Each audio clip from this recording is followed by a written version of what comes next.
I don't see us. There we are. Hello.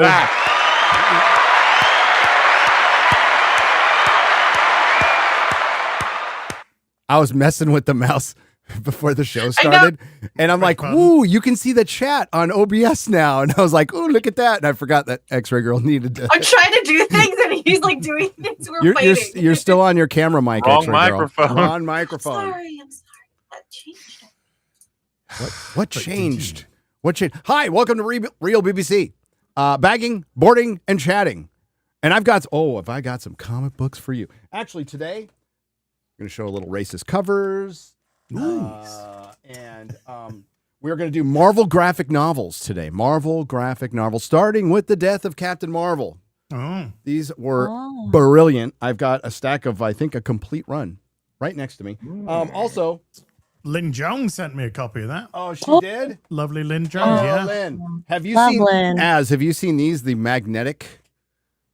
Oh. These are beautiful. So these are magnetic. And yeah, there's a little magnets right here. Yeah. You just pop them out, put your little book in.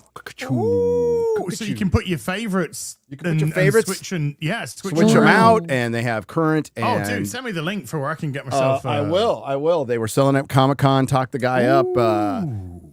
He might be able to get us a deal if we buy bulk. You know what I'm saying? So yeah. My goodness. That's why you go to Comic-Con. I used to go to Comic-Con to make deals and buy comics, and that's all I did. Didn't set one foot in the Hall H, and it was great. It was great. Probably my last con. Got sick as hell. I feel better today. You're sounding better. Thank you. Aw. I went a 5-mile walk and said I'm sweating the rest out, and that's what I did. So, wow. Dude, I went on a 5-meter walk today. What's a meter? So that's 25 feet? What? 3 feet? A meter is 3 feet? About a yard? About a yard. I thought you were trying to say that a meter is 25 feet. No, I mean, most Americans would say that. I'll be fair to you. I will be fair. It's like, fucking hell. Fucking hell. Welcome to the show. It was I had so much fun this weekend. I was sick as a dog on Saturday, so I spent an unhealthy amount of time on Twitter. And by unhealthy amount of time, it was all damn day. Oof. I think it was like 8 hours straight. First time you lost. Oh my God. Why? I am never, brain cells are gone forever because the Fantastic Four numbers and the influencer, in particular, the influencer and the Access Media cope over it and meltdown was glorious. It was so much fun to watch because it's so overdue because reality hit. Reality actually hit. Now, should it have hit at the Marvels? Yes. Should they have started suspecting there was a problem with Marvel way back with Captain Marvel? Yes. These are supposed to be real journalists, professional influencers, insiders with Marvel. They're supposed to know more than you and me. And they finally came to the reality about 3 years after you and me. So it was really fun to watch. And it's the first time I've ever really interacted with these people lightly. And holy crap. Like I said last night, guys, if you ever want an ego check about like being a content creator, just interact with some of these people and go, anybody can be on YouTube. Really. Yeah. It's nothing special. It's nothing really special. It's not. Hi, Az. Hi, how you doing? I'm good. Thanks, comics. How you doing? How you doing, good Gary? You're sounding better every day. How you Concrete? I'm glad I don't have Concrete anymore. I'm glad I'm hanging with you guys. Dude, I've had a good day, done a video, and I have been building. It's not completed, but I've been building the BVS 1:6 scale back computer. Oh, sure, do you have room for that? I've been to your place, dude. Dude, you can't move in my office anymore for these fucking things here, Modular cases. And I've got the Modular cases over here, and I'm turning the bottom DF120. Hey, it looks amazing. It looks absolutely amazing. I can't fit it. I'd love to have it. I'm sure it lights up. And I just wanted to point out. Yes, all the monitors turn on. Batman versus Superman is going to make more money than James Gunn Superman. Wait, what? Well, what's the hot take? That's the cold take. If That's the the hot take is if you release Batman versus Superman today, it won't bring back money. It's so. Oh, we'll get on to that. If We'll get on- Abraham we'll get on to Lincoln was born Yeah, if today, Abraham he Lincoln wouldn't be able to free the slaves. He would introduce slavery. Listen, no superhero movie can make $1 billion these days. None of them have. Impossible. But there's so many caveats to add on to that, because if it came out today, but it didn't come out in 2013, then nothing happens in 20 all the way through. So this is the first time we've had a Superman in 20 years. So it could actually be legitimately a huge thing. We'll get to And then that. you got Henry Cavill, who Dude. everybody fucking adores. No, the mental gymnastics are so much fun to explore, and we're going to do that in this show. All of them. Oh, yes, we are, with autistic detail. We're going to go over every influencer reaction, meltdown that we can possibly find. Here, that is Lady Grandmaster's not here. You're going to have to do that, X-Ray Girl. I can go to back some of the tweets I remember, but hi, MauLer. How are you doing? Yeah, all right. You know, just getting on with work, doing planning. I actually made some decent progress. Quite happy, which, by Good. the way, means about 0.3% of the whole video was added. More to. than George R. R. Martin. Okay. But unlike George, you will see something eventually. Wow. Hopefully sooner rather than later. But other than that, I watched Happy Gilmore 2. That existed. Yes, it did. I'm going to see Weapons on Thursday and Naked Gun Yep. Friday. So Oh, you haven't seen Naked Gun yet? Okay. not yet. I'm not in a rush, but I've heard from a couple of people at this point that it's not bad. So It's not bad. At all. It's not bad. Yeah. No, it's a we will talk about it later in the show. Az and I will discuss it. Spoiler free. I think you should go. I think everybody should go watch it. Well, it's hard to spoil these movies because they're just sight gags and shit. Plot-wise, we're not spoiling anything because whatever. We can talk about the plot, but I wouldn't want to ruin like the sight gags. Joke-wise, I'm not going to ruin any of that stuff. But yeah, let's just say I was very surprised at how much I laughed. There's someone who knows me pretty well said there's a joke in particular that I would adore. Oh, Do you know yes. I do. Oh, yes. I do. I know exactly which joke I do about. too. And yes. You were okay. Cool. You were the first person I thought of when I watched it. I was like, ooh, but I can't say. Yeah. It's a little bit exciting, to be honest with you. Oh, All right, good stuff. Yeah. Absolutely. It was completely out of left field. It was particularly so for out of left a field. 72-year-old fucking Liam Neeson or whatever. It's like, he is. what the hell? And concerning what device it's over is even weirder. yeah. Because basically this is a problem we used to have, right, with that device. Dude, So, you could take what the joke is, and you could put like in the UK, you could put like the Skybox. yeah. For people that remembered what the Skybox was, Sky TV box, that is. Yep. So yeah, it had the same thing. X-Ray Girl, is your mic working? Yes, it is. Okay. I changed it. It's the correct one. Sorry, I thought I changed it. My computer likes to do random things. But I'm looking through tweets, and there's a surprising amount of people comparing Fantastic Four to WandaVision. Well, yeah, because it's directed by the same Matt guy. Hackman, right? Yeah. Oh, And, well, and I thought they had a lot of similarities. They started out okay and ended like shit. Yeah. I think. that's one way to look at it, yeah. Yeah. Because WandaVision ended like shit, like absolute shit. It went from started off so well. mildly interesting to, wow, this is crap. And then we got an Agatha spinoff. Yay. Were you going to say something else, MauLer? Sorry. Oh, just no. It's fine. Okay. So what do we want to start off with? The box office, I guess. I mean, everybody's talked about it, but Fantastic Four Missteps came in lower than the lower estimates. So which has blown people's minds, kind of. I don't know why. I don't know why either. Because I think if, let's say Fantastic Four had made $1 billion right now, I think all of us would be like, what the fuck? Like, we'd be wow. out. That's crazy. While a lot of these Twitter idiots would be like, yeah, that makes sense. We'd be like, no, it doesn't. Look at the history of like all these different superhero movies. Look at Fantastic Four's history. Look at how like the whole audience has reacted to all of this shit culturally for the past. And if someone cited Deadpool and Wolverine as being like, see, it's possible. It's like, well, that's we this is a very easy way to break down why that had way better like potential than Fantastic Four was ever going to. And then of course you watch the movie, and as much as I prefer Fantastic Four to something like Jurassic World Rebirth or Superman, it's like wasn't very good. So I don't even think from an audience level. So it's just like, no, I don't think the film was ever going to be in a fantastic position. But we're at the point where it's failed quite spectacularly, which I think would be fantastically. Within our projections. Like if we did one of those box office projection-y things, I think that where it's at currently would have been within our floor. We would have been like, yeah, that's possible.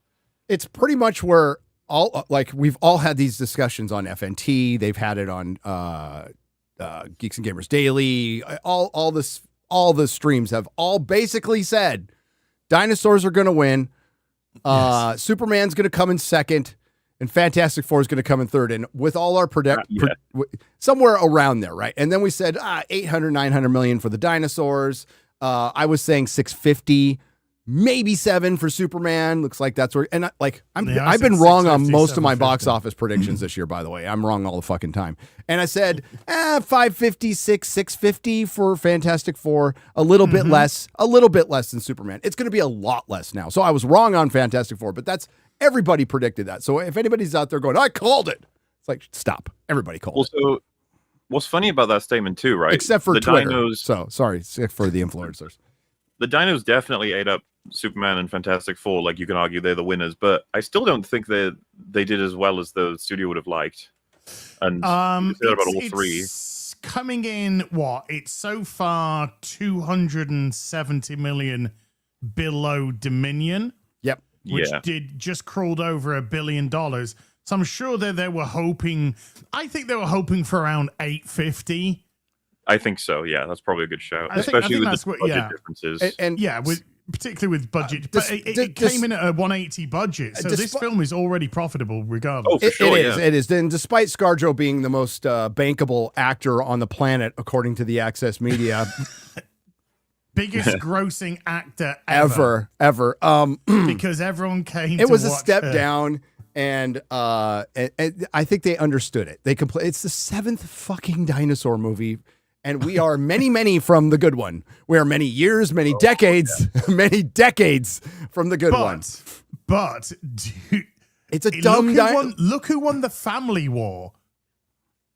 It was the dinosaurs. The dinosaurs. The dinosaurs won the family war. It won the money for the families.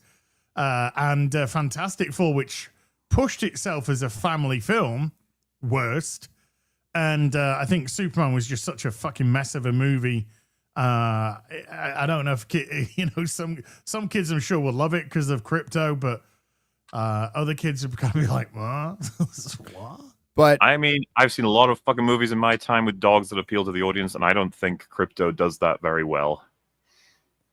It's too CGI. If they had if they had like found a way to integrate a real dog at some point, Well, they had another dog. They had the other dog. The other dog was too, barking at him when he had. It's when the he was same trying to stop the type of kaiju. dog. For once, crypto's a lab. All right, let's just be real. Labs are cool. Yes, and I'm a lab supremacist because I have a lab, but whatever. The deal is, and MauLer, you already mentioned this, but I'm going to mention it again. Even this goes to me too. Like the dinosaur movie's dumb, but let's not pretend Fantastic Four and Superman are these smart, great. No, they're not highbrow movies. They're not. They're not at all. This is the year of the slopbuster. This is a terrible, utterly awful year for movies. That's a good video yesterday, Gary. Thank you very much. Shout out to Garrett. Damn near broke him on that one. Because we were crunched on time because I was sick. So I'm like, we got to do like a half, it was practically, at first it was a half-hour video. So in a night. And he stayed up all night. Now, to be fair, Garrett stays up till 4 a.m. every night anyway, but he's not editing and stuff. But he did a great job. So shout out to my boy Garrett out there. And thank you. This is a terrible year for movies. This was supposed to be survive until 25. And how many legit good movies have we seen? And I haven't seen and I'm not going to see every stupid independent film because I don't care. I'm not a cinephile. But how many like legit good movies have I seen in the theater this year? 3. F1. Is Sinners on them? I like Sinners. How to Train Your Dragon? Sinners is not like 10 out of 10, Please by the way. don't say How to Train Your Dragon. I'm going to have to kill you at some point. No. So Sinners is like, it was an okay movie. I'm not saying it's the greatest thing ever because it's basically a retread of another movie. But it was well Naked shot. Gun. Well, now it's Naked Gun. Yeah, so it's 4. Better Man. Oh, yeah, okay. Better Man. So now it's 4, and 2 of those are just decent. They're not like, F1 is really fucking good, and Better Man is really fucking good. The other 2 are like, they're good. Yeah. Their F1's returning to IMAX screens, right? So I'm going back to watch it in IMAX. Can't wait. You didn't like Thunderbolts? Damn. I did not. Hater. It was better than Captain America Black New World, but That's Jerry. I love that. Jeremy wins on that one, baby. Jeremy wins on that one. You got when he's got something better, you got to admit it. Yeah, you got absolutely. It's just yeah, Thunderbolts. Yelena is stupid. She's a dumb character. She's pocket. They're all dumb. We've seen everything up for Doomsday now, and if you were to like, genuine question, guys, if you were to prep someone going into that movie with all of the build-up movies, what do they need to know? I haven't got a clue. I don't know what they're. What you mean? What So what's the setup for Doomsday? So what are we expecting for no fucking clue. So just to give you an idea, right? For Infinity War, you have to talk about what happened in Civil War. You have to be like, so the Avengers are split in 2. Yeah. And the relationships are fucked. You got the renegade Avengers that are working against the government or outside of it, I guess, while the sort of government approved ones are still trying to make things work. All the relationships are frayed, and the Asgardians have lost their home. Mm-hmm. Thanos has found them, and he's searching for the Infinity Stones, of which we know the locations now. He's nearing completion of collection of the Infinity Stones. Yeah. And even with all of that, people at the time felt there wasn't enough setup for Thanos, if you remember. Yeah. So compare that now to what do I think the most important information is. There's no Avengers. The Thunderbolts have decided to call themselves the New Avengers. Captain America is suing them. And the Fantastic Four arrived in the universe. That's it. And they didn't even set that up in Fantastic Four. Nope. They didn't even. Their setup was Doom holding his mask, and it was probably some just extra. It wasn't even Robert Downey Jr. Yeah. Some unbelievable, like that Doomsday now has to catch up for all of this. Obviously, it was never going to be good anyway, but like, what the fuck is it going to do? I'll try to keep this brief, but they legitimately wanted to set up Kang. They thought it was a good idea, and they thought it was a good idea to bring in they were going to use the multiverse to bring in cameos because they're all cameos, baby, cameos. Everybody wants cameos. It didn't work, and what they should have been doing is in the vacuum after the blip, follow the comic books. Because after the vacuum of Civil War, this is where the villains started coming in and kind of infiltrating.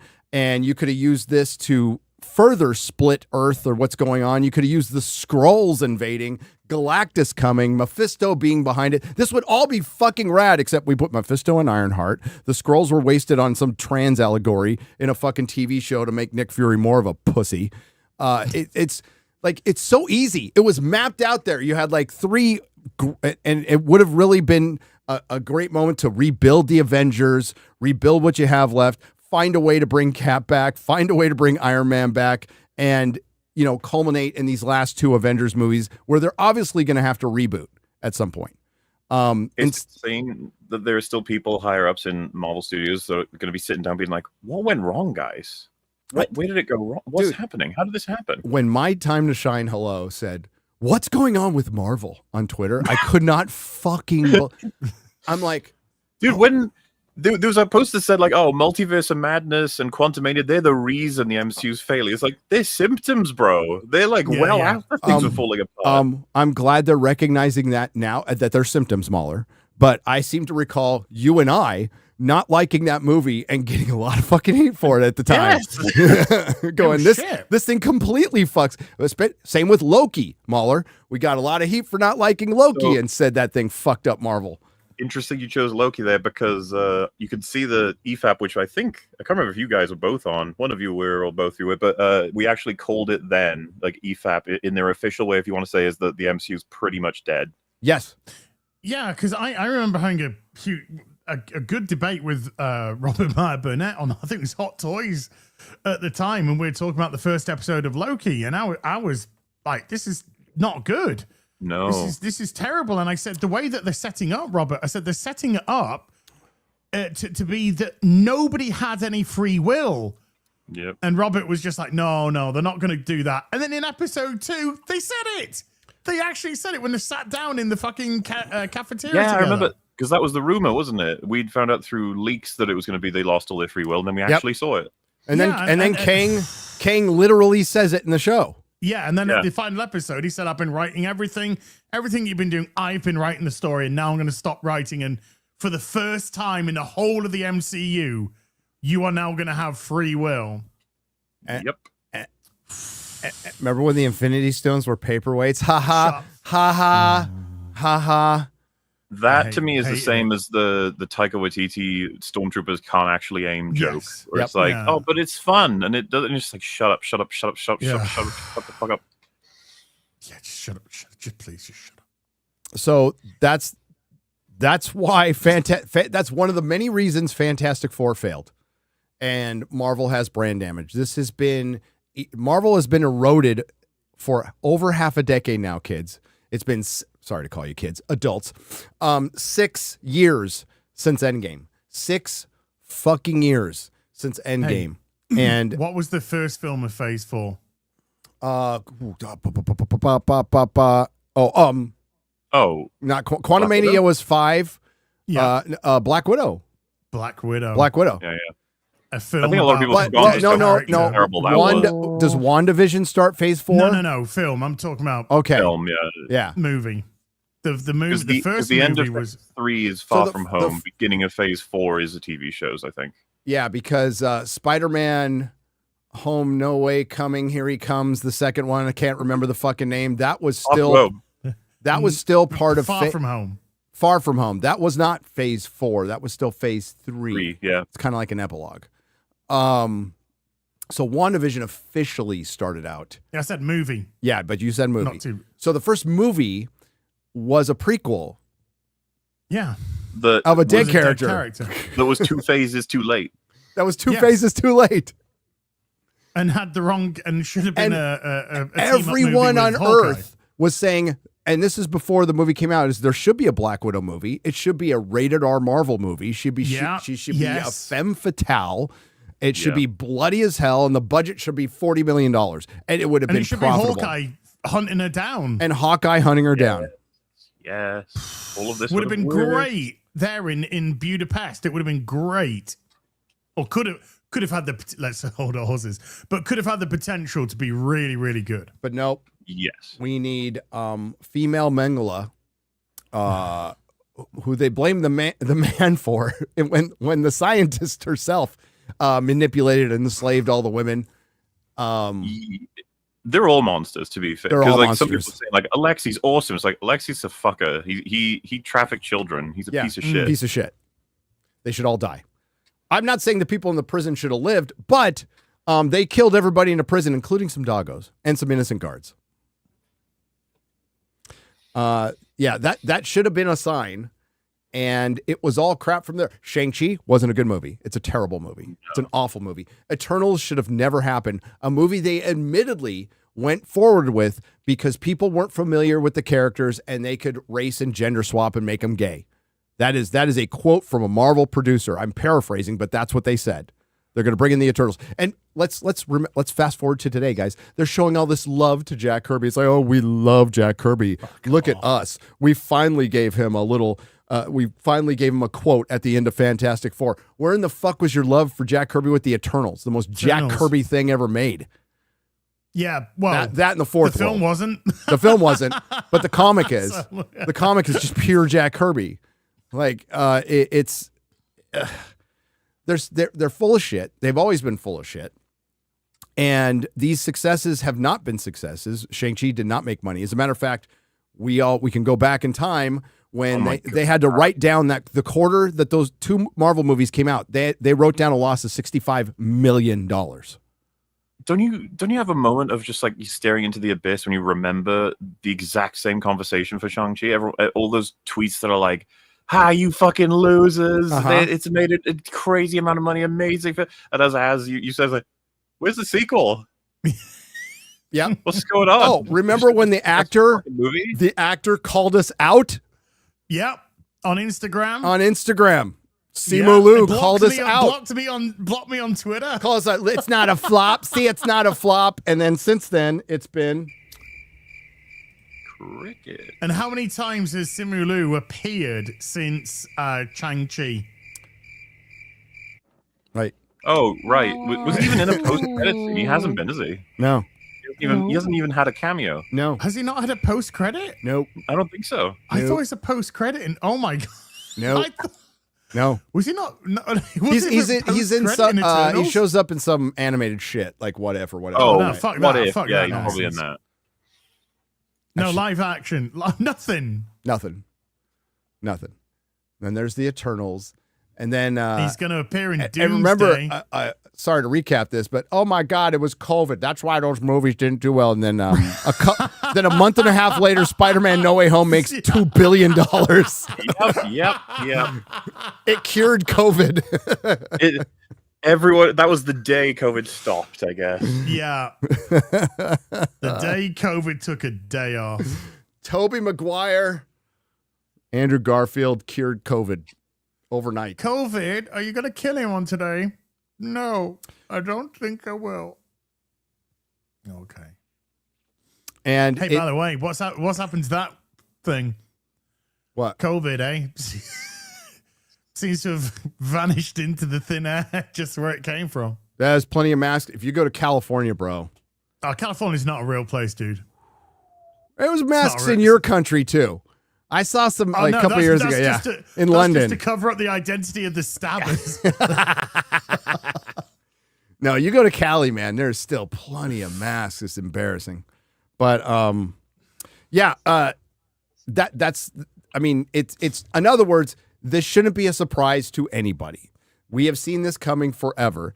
As Rob Liefeld is pointing out over and over again, Kevin Feige is 0-3 this year in the fucking theater, which he is. But he's 0-6 when it comes to projects. And that includes Daredevil with Charlie Cox and Vincent D'Onofrio coming back. So fucking sad about that. So sad. And did you see the picture of the Punisher today, though? I did. Yeah.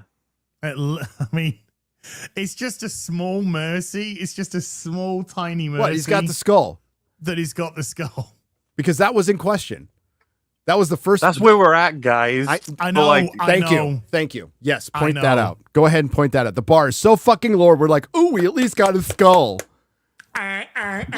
Oh, look, they put a mask on Wolverine 24 years later. Yay! You know. His mask was mostly CG, Gary. It was all CG. I know. It was all CG. Yeah, that looks. He looks great. He looks great. Looks like he's ready to pay some reparations. Yep. Did I hear Elektra's on set too? Really? Oh yeah. She is the Netflix show Elektra. Yeah. Okay. Yeah, I liked it. I'm one of the few. I liked the Netflix show. I liked it. I liked all 3 seasons. I liked all 3 seasons. I fucking love season 2. Season 2 is, as a comic book fan, is very satisfying. I mean, I don't mean to be a dick, but like that's just irrelevant. Liking that does not mean anything for this because this is not the skull. them. No. You're, no. We brought this up with when they showed the costume for Doomsday. MauLer said the same thing. It's like, so like at this point, like they did a comic book accurate Cyclops costume, X-Men costume. Only took them 2.5 decades, but that like the bar has been so lowered, it doesn't really matter. Doomsday is doomed because Simu Liu is in it. Yelena, like So you have all these fucking, oh great, we get some heroes back and you're mixing them up with all the fucking retards that we hate anyway and failed. And see, we talked about this with Shang-Chi. Shang-Chi should have been a rated R movie. You should have cast somebody who looks more like Shang-Chi, who is supposed to be Bruce Lee, by the way. Simu Liu couldn't look further from fucking Bruce Lee. And you make it a violent rated R movie, a street level violent rated R movie. And it would have been, and you make it for $40 million. No, they made it some sci-fi 10 rings bullshit. It's like, that's not fucking Shang-Chi. Well, it was a mixture of genres, but I think the worst mistake of that film was Marvel's Katie. Let's just have fucking Aquafina drag him around the whole time. It's like Marvel's Katie. Yes. Marvel's Katie. Something interesting about that, I think Gary. applies to, you remember when Terminator Dark Fate was coming out, it's like we're getting rid of the continuity of Terminator 3, 4, and 5 because we're going to give you what you actually want, sort of thing. It reminds me of how in Shang-Chi they're like, the Mandarin? Nuh-uh, we got the real Mandarin this time. You roll it back to Iron Man 3 and you're like, oh yeah, that decision that pissed everybody off because it's like a clown decision is now being retconned after all these years as like that was a mistake, here comes the real Mandarin, which was still bad, still awful. And it's just funny to me of how much it's like we recognize decisions decades ago that are bad, not current ones though. Like we can't fucking do that shit. That's way beyond our potential. And we had Trevor in Shang-Chi. Yes, he was. Yep. And he's going to be in Wonder Man. Nobody's gonna watch Wonder Man. Yeah. Nobody's gonna watch Wonder Man. Is that actor? If nobody watches Wonder Man, does it ever air? That's this year. December. And it's the guy who played Black Manta and the guy who played Dr. Manhattan in the fucking oh god, in the Wokeman series. The Wokeman, the worst, most hateful, fucking divisive bullshit I've ever seen. Dr. Manhattan to make the black female more comfortable puts himself in blackface and then in blueface. God, those are crazy times. God damn, those are crazy times. Oh, dude, I should still do a review on that. Wolf did a great one. I think it was just on the first episode too. I was dying laughing watching that. But I think people have forgotten like how fucking woke and terrible it was. Remember the argument? I couldn't bear to watch I was it. reviewing it in a live stream and somebody said this is the most dangerous live stream because we're just calling all the bullshit out in it. You know? Dangerous.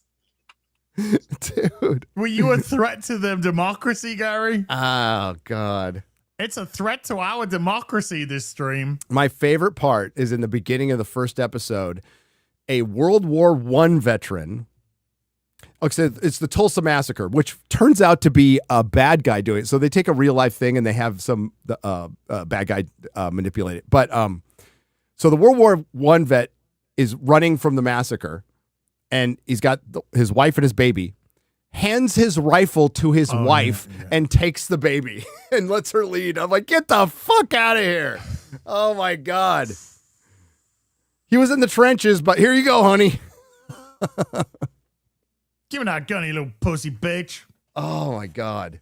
Did he then start breastfeeding? Did he then just like He pull his titty out and start I'm breastfeeding sure the kid? if it was made today, it would have been that way. Yeah, maybe. It would have been that way. Maybe. No, MauLer, it was shocking, and it shouldn't be, that they didn't, like, what's going on with Marvel? This should have been a slam dunk. And the thing is, go on. Just the insistence that it's such a great film to see it fail is so sad as well. It's like, what? It's not a great film. No, it's not. And just because it's not as bad as the previous ones, does it bode well for, so for the people, and I'm just playing devil's advocate here because when it comes to superhero fatigue, I think the jury's still out. But if we want to go by what some people call it, let's go to, there's a lot of people who think Fantastic Four and aside from us, there's a lot of people who think Superman and Fantastic Four are good movies, and they're both underperforming. What else is it then? They're either not that great, or there is superhero fatigue. It's one of the two. Well, that argument would say that it is superhero fatigue. Yes. Because if because saying they're these good. Are good movies, and these are they're good failed, movies, and they're then this is failing. superhero Then that's fatigue, yeah. fatigue. Yes, that's 100% It's not bad fatigue. movie fatigue. It'd be superhero It'll be fatigue. superhero fatigue. I think there's It would. both. I think there's superhero fatigue and I Yeah, think I'd there's agree bad with that. movie fatigue. I think it's all of the above. Yes, I think there's bad movies. There's mediocre movies. I think people are the normies are genuinely tired of them. I think it's all of the above. It's not something we can pin on one thing, but we could certainly say the main culprit is you've put out a bunch of shit for too long. That's your main culprit. Both DC and Marvel have put out a bunch of shit for too long, and it affected both of their movies. And both their movies aren't great. There's really something to say about, so to speak, a momentum for going to the movies as well. That's been murdered. Like, because people talk about it once in a while, it was like when I was a kid, it would be exciting every week to read the newspaper to see what was playing and be like, Mom, Dad, are we going this week? And it's like, well, is there something you want to see? And it's like, yes, there always is. But nowadays it's like, do you want to go to the cinema? It's like, do I have to? Or do you want? Yeah. Do you want to go all the way to the cinema? And I went and saw Naked Gun with Nerdrotic Jr. and Mrs. Nerdrotic, and just the tickets. And I'm not in California. Just the tickets were $52.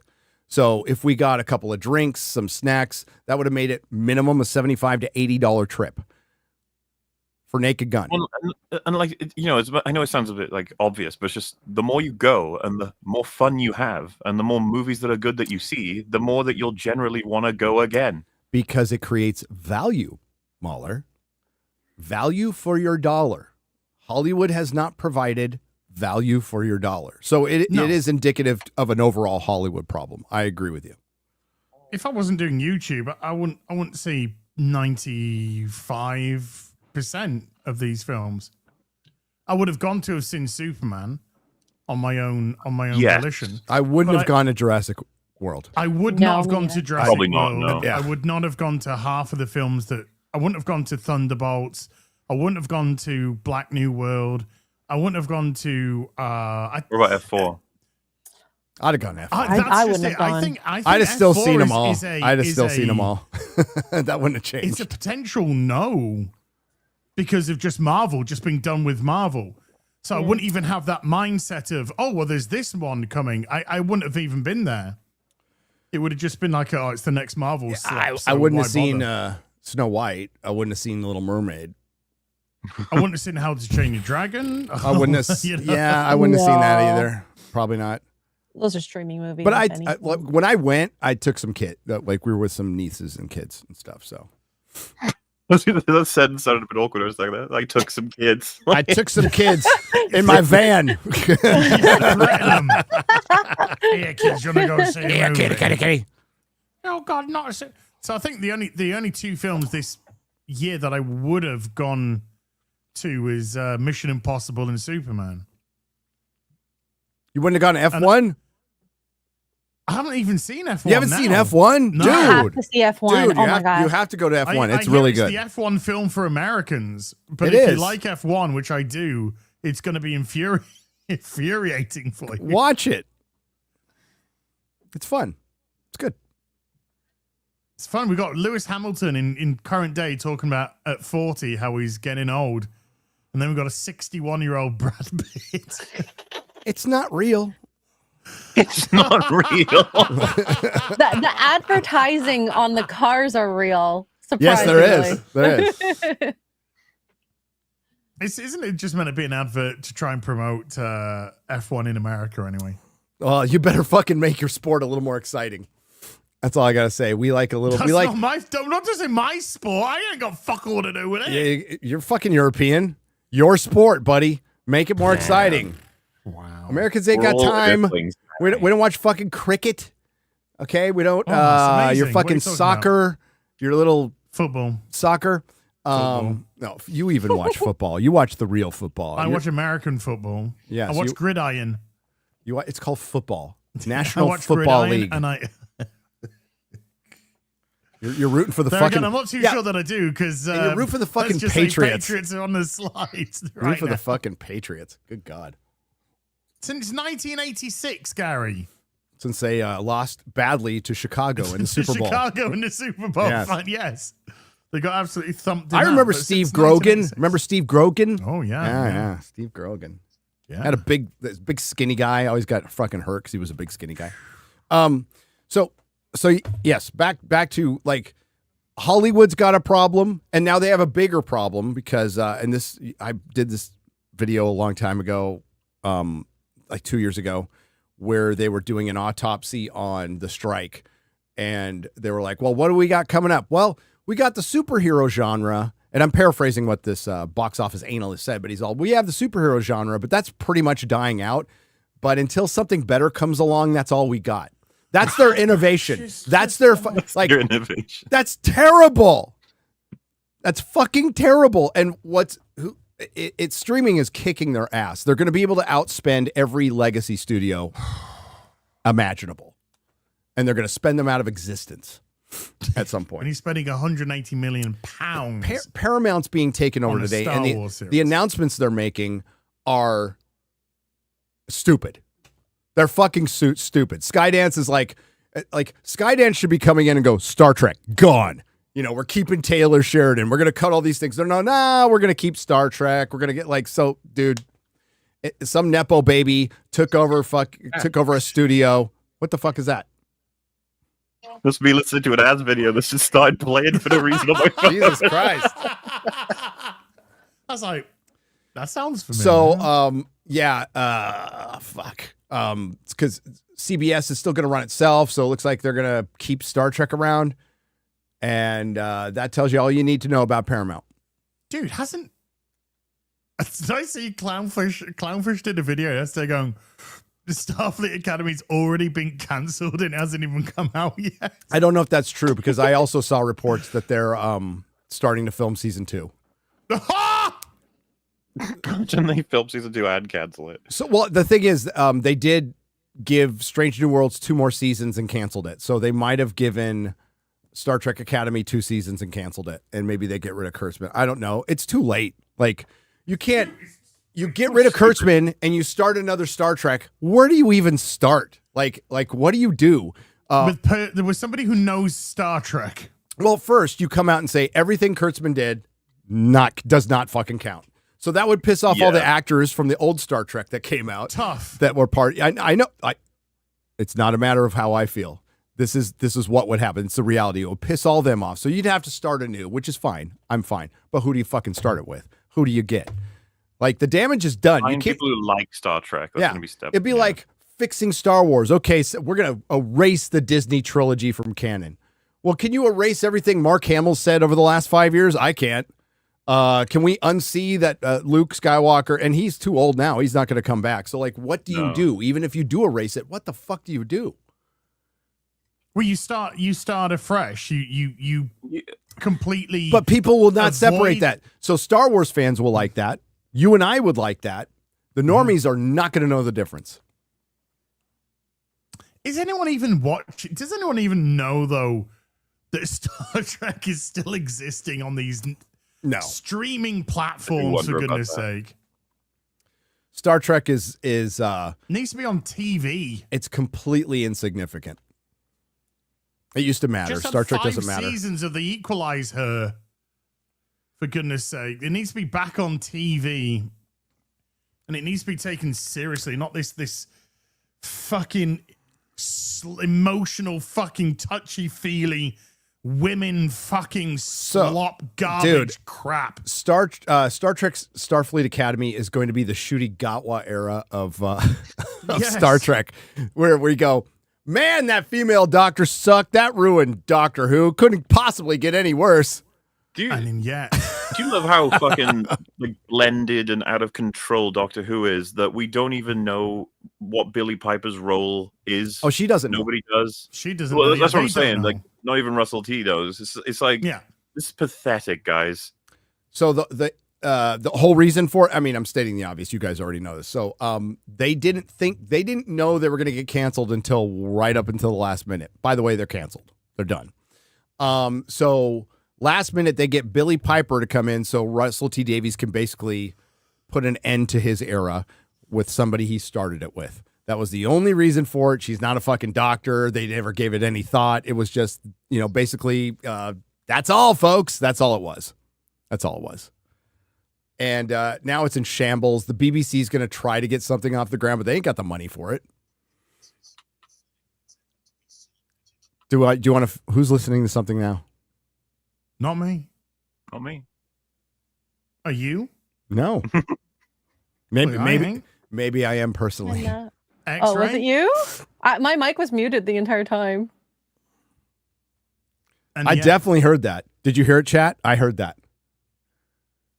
Oh, okay. So, Chat's saying it was them. chat. It was chat. Okay. Sorry, chat. You need to mute your mic. I love chat. Chat takes responsibility. Right on. Yes, people heard it. I wasn't hearing things. Thank God.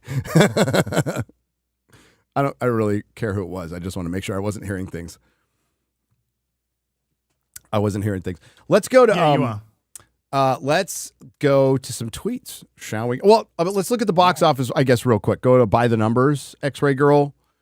Az might be able to help you find it quickly. I've got Superman right here. Mondays are in for Superman. Okay. Fantastic Four Monday isn't in yet. So this is the Monday it's brought in 1.85, but it lost another 400 theaters at the weekend to go with the 300. Yeah, it's going to start flattening out. 700. Yeah, it's going to start now flattening 700 out. theaters But down. it's at what, 5? What's it at worldwide? 550. 550? 553. So yeah. it could get past 600. I think it Yeah, could. I think it's going to peter out around 620. Yep. Is where I think it's going to peter out completely. But that international is dog shit. I mean, it's dog shit. Call it what it is. Dog shit. It is. I mean, it's 6 something is not like devastating. It ain't great. It ain't what they expected. It's a loss. Ultimately, yes. When your movie's making a loss during its cinematic run, it's not a good start. And again, we keep having to highlight this, but it has to be highlighted. This is the big movie to relaunch the DCU. And the first movie that comes out is Big Blue. It's Superman.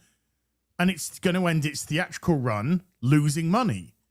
The next up is Supergirl. It's done. It's in post. It's coming out next year. It's going to tank. And then we've got Clayface. Like, what the fuck is going on here? I think it's fucking dumb. Surely this, by the way, is a they need to pull the break glass in case of emergency for the Batman 2, right? They need to know that.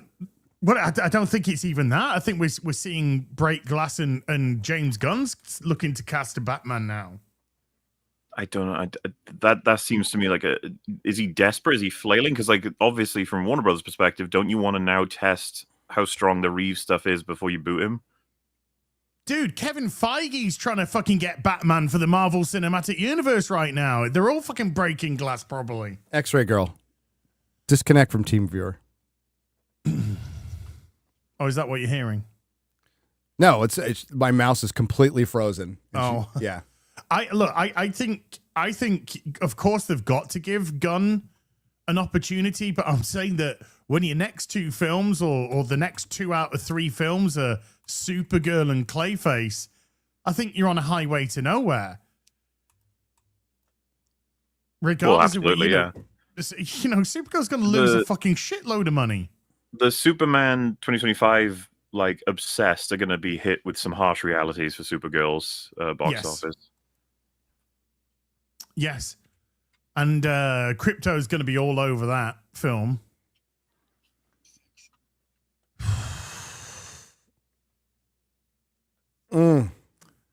So what about we'll show Fantastic Four's numbers Fantastic Four, from yesterday. But there isn't. We'll show from yesterday. Yesterday. I'm going to do that.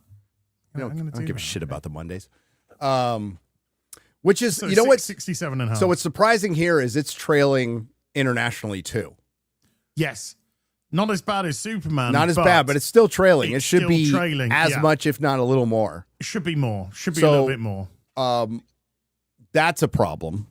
That's going to be a big problem going down for people. There are a couple people out there who are basically saying that, this isn't. I keep hearing something. I didn't hear anything. I have no idea what you're hearing, Gary. I haven't heard a thing. Am I hearing? Chat, are you hearing that? I'm hearing. Gary, are you What are chasing you hearing? ghosts? Yeah. Chat hears it too. I heard a ding. I heard Uh-huh. somebody talking in the background. It sounds like MauLer, but it sounds like it's coming through a phone. Is it your phone? No, my phone's off. Oh. Anyway, 67% down from the previous weekend, which is bad. That's like typical Marvel failure drop-off rate. And that's not good. And so 4,125 theaters. But Superman's fucking spitting feathers right now that it's lost 700. And it's holding up domestically much, much better than internationally. So it could have really done with those theaters. But yeah, I see this petering out around 500, 520. I think, and it could even be less than that. I think it could be lower. I think it could be lower. I think it drops like a rock. Like a I think thing. next weekend it drops like a rock. Drops for like sure. a rock. And it's trending that way. Anyway. Yeah. How is Rebirth's legs? How's it doing? Is it maintaining or is it heading out just broadly? Because I don't know how much longer it has left. It's going to be on I'll show digital VOD any day now. Yeah. Is it? Yeah. Well, that'll kill it at the cinema, but it's ticking away. It hasn't updated for today, but I'll show you where it is as it stands after the weekend box office, which is actually now 767 million. So it's about it's only, I'd say, about 80 to 90 off where they were hoping the cinema would end. It's in profit. It's in profit by what, 360, 465, 60, probably 200, 250 profit. Yeah. Yeah, no, about 200. Let's say about 200. Let's say 200. But it's in a decent profit. As is probably around the 200 million mark at the moment. And it's ticking away. It's not doing great, but it's ticking away still. Still hasn't had a single day below 1 million. And I don't know if you noticed as well that versus projections, Jurassic World Rebirth is like at the tippy top of the potential. Yeah, it's at the tippy top of what it was, whereas Superman's kind of like in the lower end. In the mid to lower, and then Fantastic Four's kind of like. It's just funny how they worked out that way. Right at the bottom. Clear, Fantastic Four's is right at the bottom of the projections. clear first, second, and third place sort of thing. Oh, yeah. It's Jurassic Park, Superman, Fantastic Four, very clearly in the way that they performed and the way that they've continued their projections. But look at that. Look at that international. That's why the international is so important. That's 130 odd million more internationally. And with it being very similar to Superman in the domestic, this is where the extra 200s come from. It means that that international box office is so freaking important. It's so transparent when you see the tweets that are like, oh, Superman has overtaken Jurassic World Rebirth domestically. Domestic. You're like, sorry, what was that? Domestic. What about the other one? Domestically. What other one? But it has, I mean, they're pretty much next. Yeah, it's like 3,000 above it. Sorry, 300. It's like, no. It's like, hold on. Actually. So a lot. Yeah. And a lot of it's like 300,000. the vast majority of all this is coming from influencers. I mean, like even the access media was like, we can't spin this. This isn't good. So they're even saying that. So it's the influencers going, no, the ones who absolutely blindly believe Variety and Hollywood Reporter for fucking everything. Now they're going, no. And they're all based in LA, right?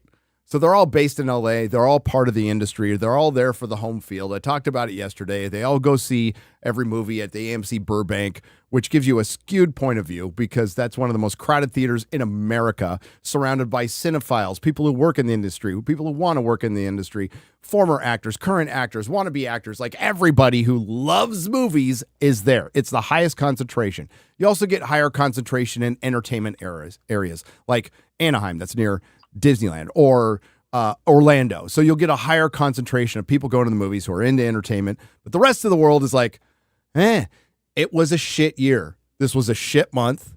This was supposed to be your best month. And 2 of the 3 movies underperformed. One of them's majorly underperforming. Majorly. Nobody thought Fantastic Four was going to make $1 billion. No, nobody's thinking that. I never thought that. Marvel wasn't thinking that. 700 million? Yeah.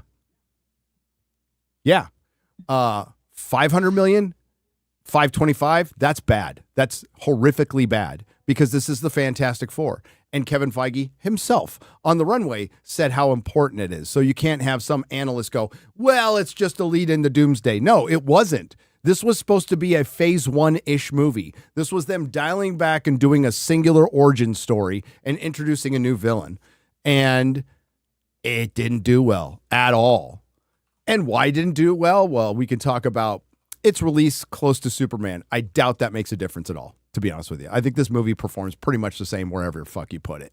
Pedro Pascal, does he affect it? Yeah, he's not a box office draw. He wasn't a good Reed Richards, and the word of mouth and the box office is proving that to be true.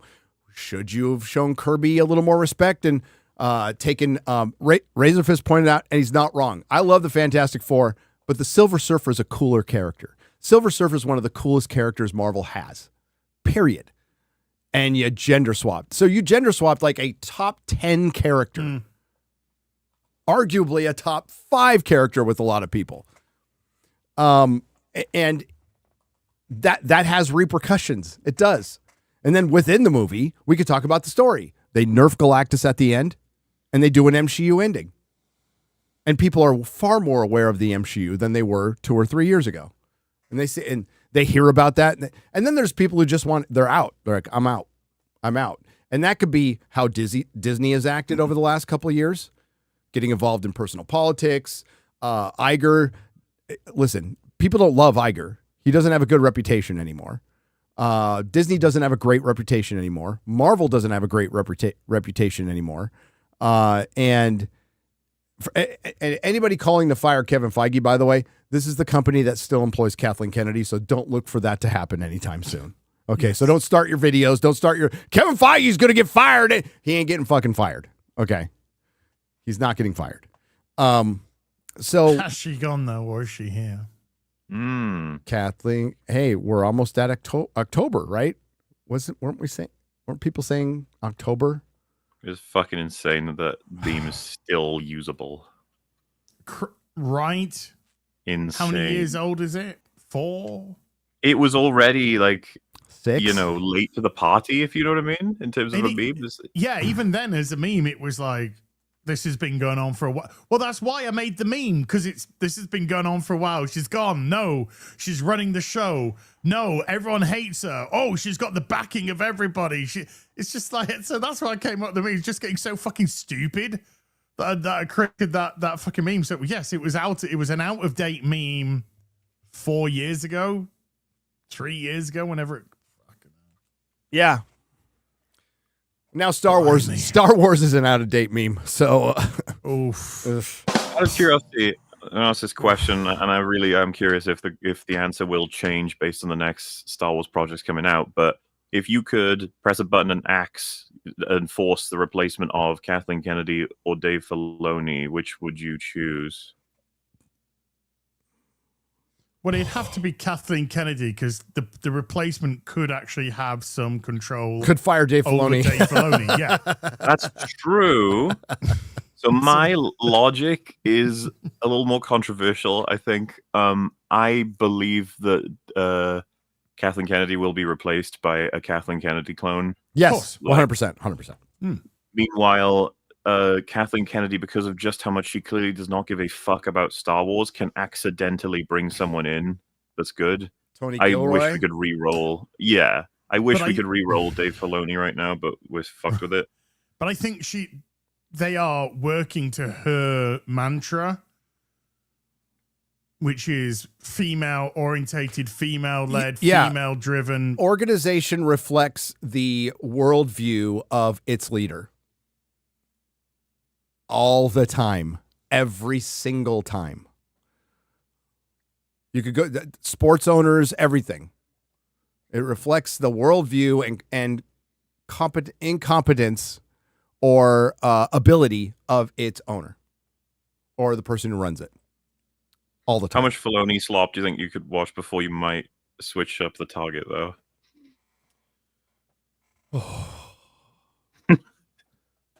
Guess we've got a lot on the way.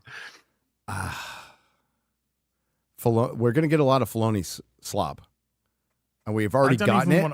I don't even don't care. even watch I think Ahsoka Star Wars, season like, I'm going to make you, though. I know, but I don't want to watch it.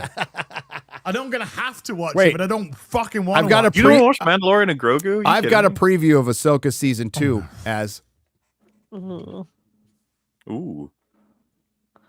Which source got you that? Damn. inside very sources. creditable. Very very credible. creditable. Yeah. Very credible. Boom, boom, Remember they brought in Carrie Ann Moss and she died in like the first episode? First scene? Because she couldn't deflect a fucking Mormon knife, stuff. a Jedi master, A knife. a knife, a fucking knife. And we were How like, the fuck remember did at the she time, survive Order I'm like, 66? surely Oh, she's fuck going to it. come back. Surely she's going to come back some No. way. Nope. No, she was just She'll shit. be in flashbacks. Don't worry. There she is. Yeah. My God, it's lucky she Remember they wasn't in fucking- Order 66. She would have been fucking embarrassed. Headland baiting Yoda and Plagueis at the end of the season. Well, that's Oh, what yeah. You see, this is what I think Billy Piper is. I think Billy Piper is that. I think it's Darth Plagueis. I think it's the Yoda cameo. I think the Billy Piper thing is, hey, look where we could go if you renew us. Look. You should want to renew us. You want to see Yoda. You want to see us fuck Darth He's a Plagueis up the puppet. ass. We did a puppet Yoda. Give us points.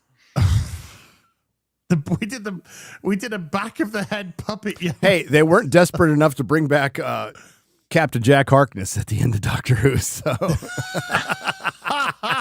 You remember loads of the promotional shit was like the best Star Wars lightsaber duels since the prequels. It's like that's all your work, yeah. Disney. You just, what do you mean? Like, So you just said all your lightsaber duels sucked. Thank you for confirming that. Well, we I do mean, that, fair but you know, enough, it is true. It is Thank you true, for but- admitting it.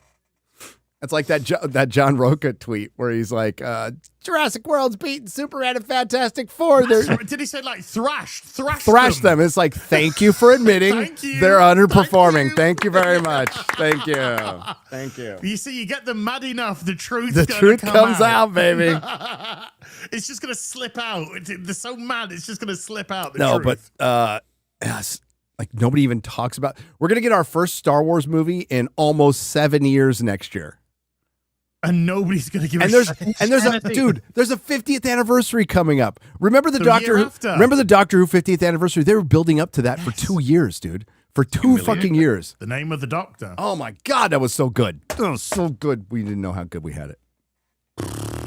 We didn't know how good we had it. One of the best 50th anniversary, one of the best anniversaries ever was Doctor Who. It was great. It was fucking great. I loved every minute of it. And that Tom Baker cameo at the end as well. Oh, and they did a 5 Doctors like audio adventure that was really fucking good. And God, dang it.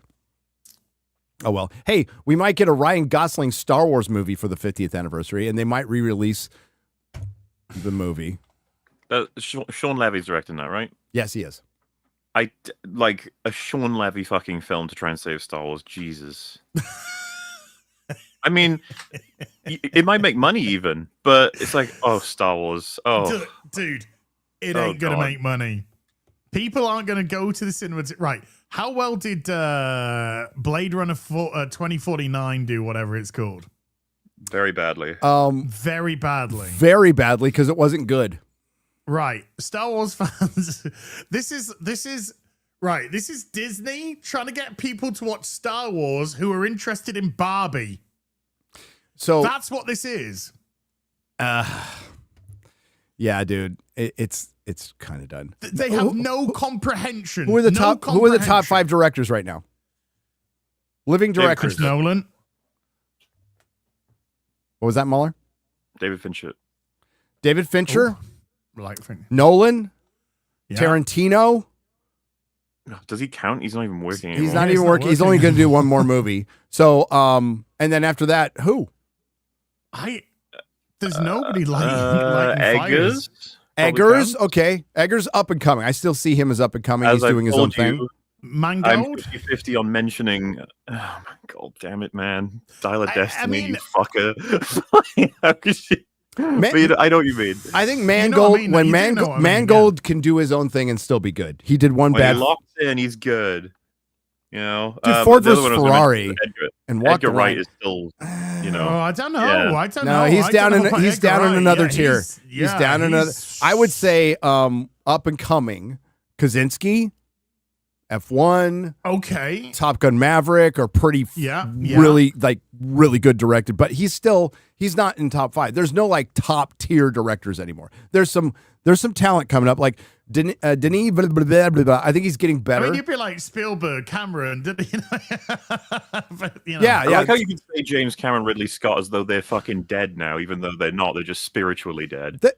They're not factors Tony anymore. Scott is They're always in better. No. retirement, doing their retirement. They're like this is their version of being on the golf course, playing whatever the fuck playing their blue furry thing or raping old Ruining all of their all of ideas. your old Wait, stuff. that escalated quickly. Fucking hell.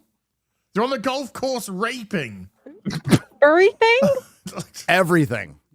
Everything. He's just fucking every hole, all 18 holes. He's fucking them. Hole in one. What about Sam Raimi? He's still around. He's kind of quit. Yeah. What's he done? I mean, he didn't really direct Multiverse of Madness, did no. he? No. And then what did he direct before that? Like I think he's just kind of done, and which sucks because Guy Ritchie?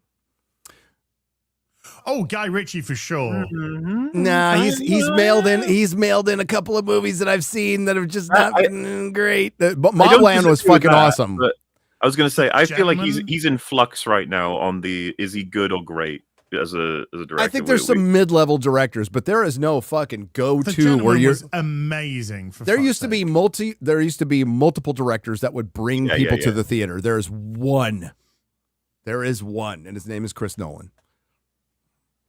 Yeah, I mean, after Oppenheimer, I'm back on the Chris Nolan train after Oppenheimer. I saw I was off it for a while. Quarter Black said that there's not been a good Nolan movie since The Dark Knight. Right. I was like, dude, Oppenheimer. I thought Oppenheimer was really solid. I'm surprised. I thought it did was he- great. I think it's a solid movie. I don't think it's great. Oh, I thought it was great. I thought it was a solid movie with some great performances. I'll never watch it again. When I think of Oh, I'll great watch it again, Nolan, easy. Oppenheimer doesn't quite make it into that tier. Mm-mm. And The that could Odyssey just be next year, because guys. Yeah, that one's a big old fucking that could Interstellar. damage his rep No. if he's not careful. I'm looking forward to it. I already got my tickets, baby. Oh, Could I be want to great. see it for I sure. can't It's wait. just that Could be terrible. Could be great. Del we've gotta be Toro. careful. Del Toro is still a good director, but he's very difficult to work with. That's the problem. Is he is a lot like Terry Gilliam was, although not as good as Terry Gilliam, but he is immensely difficult to work with. Remember, Del Toro didn't leave Lord of the Rings or Hobbit. He was fired. Yes. Right, yeah. He was Yeah. fired. Oh, that's another Peter Jackson. Is like, what does he even make, if anything? I don't think. I mean, after you make Lord of the Rings trilogy, you do a King Kong, and you're like, I did it. I made the greatest trilogy ever. You know? Yeah, I did it. It's true. But no, like Guy Ritchie's best work is on TV right now. Mobland and Gentlemen. Those two series are fucking bangers, absolute bangers. So he should keep doing that. And what's kind of cool too is it's not like the same shit. They're very different tonally. Very different. Very different. One's a comedy, basically, and one's very serious. So, well, Mobland's got dark. It's got dark comedy in that. it does, but Gentleman's funny, like legit funny. Gentleman is It takes I would say the itself Gentleman much more is seriously. comedy with drama, while Mobland is drama with some comedy. Yes. Yeah, that'd be a good And they way of both their casts are like just Yeah, man. perfect. Hey, did you see Mark Miller teasing? Yeah, I did. Yeah, The come on now, The King? Mark. Let's happen. Let's make let's it have happen. it. Oh, did you see the promotional thing for the Gentleman season 2? It's a big fucking. It's in London. It's a big billboard with a giant joint that lights up. I think. See, that's so fucked because I was just like, that'll be really awesome for us to watch as it comes out. It's like, well, it'll all come out at once, and we'll do one show talking about it, Yep. maybe two, and then I that's hate that. that. I hate that. I At least hate it, too. Mobland will be weekly. Yeah, when we get season 2. I was going to say, so we just try to devise some form of a top 5 there. Who is everyone's top 1 director, living and working? Living and working. Nolan. I would go with Fincher. Fincher. Has he been working much lately? But Also, remember, he made The Killer. I adore that movie. A lot of I people love didn't The like Killer. I love The Killer. I think it's really good. By the way, based saw on it. a French graphic novel, ladies and gentlemen. Not many people know that. But he's doing a movie for Cliff Booth, the character that Tarantino made in Once Upon a Time in Hollywood, if you remember. Yes, he's doing he that is. because, as far as I know, Brad Pitt loves the character so much and was given loads of history in that movie that didn't make it into the movie. So he was like, we can make a whole movie for him, right? And then Tarantino was like, yeah, I ain't doing that, though. And so Brad Pitt was like, okay. And fucking goes to his phone book and is like, hey, Fincher. Yeah, Like, Fincher. we made... Fincher absolutely still has it, by the way. He still has still- major chops. He's really Well, good. I don't know if it's bullshit or not, but isn't Fincher supposed to be doing the American Squid Game? Yes, he is. Yes. So, yeah, if you telling me like what to be excited about, I'd be like, I'm watching both of them day fucking one. And you, like Netflix has Del Toro and Fincher now in-house, right? Like they can go and direct films, but they have a first look deal. They get guaranteed money. They don't have to deal with like lower level studios, and they're able to be creatively free somewhat. I mean, Del Toro's just doing Frankenstein again, but that's my most anticipated movie of the year by far. I can't wait to see that. Oscar Isaac, that's gonna be fucking cool as fuck. But yeah, Fincher. I did love Social Network. I did love Zodiac is fucking awesome, dude. Zodiac was Gone great. Girl. I liked Girl's really good. Girl with the Dragon Tattoo as well. Well, obviously Fight Club, just Fight Club. Yep. you know. We're going back a bit. Seven. For that, though. Well, I mean, I think I don't see him as having depreciated. I see a lot of his style is still tight as fuck, No. and his writing. The His approach to Killer. storytelling. I've watched that like 3 times, man. Well, I haven't seen it. I love that movie. I'm gonna make a video on it someday, I think, because It's a lot really of people good. keep asking me in my fan base, like, why do you like it? It's like, oh god, it's so easy to explain, but I'll have to. Yeah. I need some prep time. I enjoyed it. But okay, X-Ray Girl, find let's start with John Rocha's tweet. Rocha, the outlaw. He's the outlaw, everybody. He's the outlaw critic out in LA. It's and you know which one I'm talking about, X-Ray Girl? The one where he blames the audience. Oh, I'm Mindhunter, by the way. Do you see that? No, I don't didn't have see it on my list, but Mindhunter. I can try and find it. Yeah. Well, Gary, you seen I Mindhunter? retweeted it. Okay. Have I seen Mindhunter? I have not seen Mindhunter. It is something I'm going to see. I think you'd really like that show. I would honestly. probably love it. For anybody who doesn't know, it's the creation of the like psychological criminal science sort of stuff in the FBI. Mm-hmm. How it started with agents basically just trying to interview psychopaths and serial killers, and that's what the show is. And it's very Fincher. You know, what's I've weird got the- is I've got the tweet. what's hard for me now is like I love X-Files. and I'm rewatching it. And it's fucking fantastic. MauLer, you need to watch X-Files. I do. Sure. And we look at the FBI, and I look at the FBI as like, oh, is this when they were supposed to be good guys? Because I don't see the FBI as good guys. Sorry, I don't. I don't see that 3-letter agency as being good guys. All right, here we go. John Roca, the outlaw, who used to be with Collider or in that sphere, right? Yeah, so I never watched it much. I knew Schnepp because he was a real nerd, and I know Jeremy Johns was back, but I didn't watch it like regularly. Jeremy used to watch it. He's has far more knowledge about these Collider folks than I do. I just saw the website once in a while. But I think he's from that sphere, right? And he's been around a long, long time. And now he does his own thing. But he still really wants to be in that club. Really wants to be in that club. They all do. They all do. And the whole purpose of Access Media, again, it's transactional. It's not financial. Yes. If it was money, I would understand. It would make more sense. You have bills to pay, kids to feed, ex-wives to pay with alimony, whatever. I get it. Like, that makes sense. Trading it for, I get to see a screener, or I get some like C-list actor to do an interview. That I don't get. And fighting for that and chasing for that dragon all the time, instead of just like, if you want to comment on movies, be honest, be real, and make a connection with people. Because the audience, John Roca seems to be one of those people who thinks they are smarter than the audience, and the audience collectively is dumb. And he says it right here. This is one of the worst. If you're a content creator, saying something like this is suicide. So he had to know. Yes. He had to fucking know that this would be controversial. So he was desperate enough to make this statement.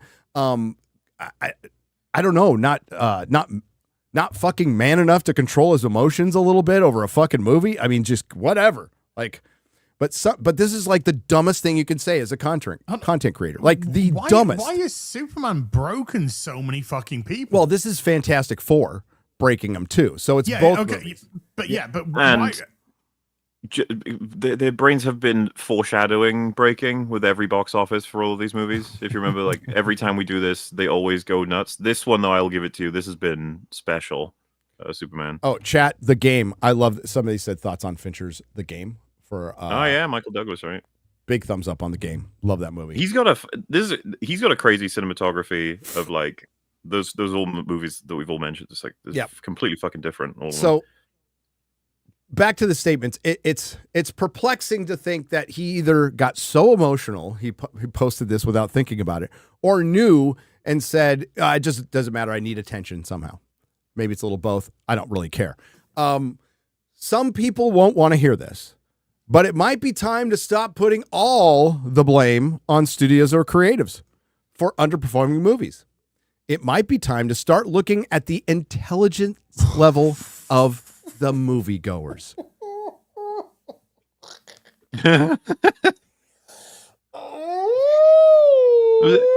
This is impossible not to find hilarious, because when you discover he's not talking about 2001 Blade Runner and The Thing. He's talking about fucking Fantastic Four, Superman, and Jurassic World. So we're talking about the third reboot in 20 years of a character. The second reboot of a Fantastic Four in 20 years, and the 7th dinosaur movie. And we're like, the moviegoers are stupid. No, they're actually smart. And they're like, hey, if I'm going to see a shitty movie, I might as well see some dinosaurs eating people. That's pretty much, I mean, like when you're given no choices. And if you've heard any of Johnny Boy's takes, he shouldn't be calling out anybody's intelligence. I'm just going to say that, okay? When you put a sentence like that, it immediately shows how dumb you are. Yeah, dude. So, the fact that the very fact that you want to blame audience goers for being selective, and we already discussed earlier that the movie which won the families over out of these threes was the dinosaur movie. Was the dinosaur movie. Families took the kids to see this rather than Superman, which had Cuddly Dog, and the Fantastic Four, which marketed itself as family. We're family. And to the superhero fatigue, again, we don't really. Superhero fatigue is a very specific thing that the media uses to excuse off shit. What it really is a good movie comes out and nobody goes because they're tired of superheroes. And then people go, well, it's bad movie fatigue. Well, it's all of the above. So it's Hollywood fatigue. But I will just remind you again, as John's about to mention here, the 7th dinosaur movie, which wasn't really smart, it wasn't high art, it wasn't great, vastly overperformed better than 2 movies that I would consider Fantastic Four better than Jurassic World. Okay, I like 2/3 of it was better than Jurassic World. But I understand. I understand why Jurassic World did better. I just like because people would rather like.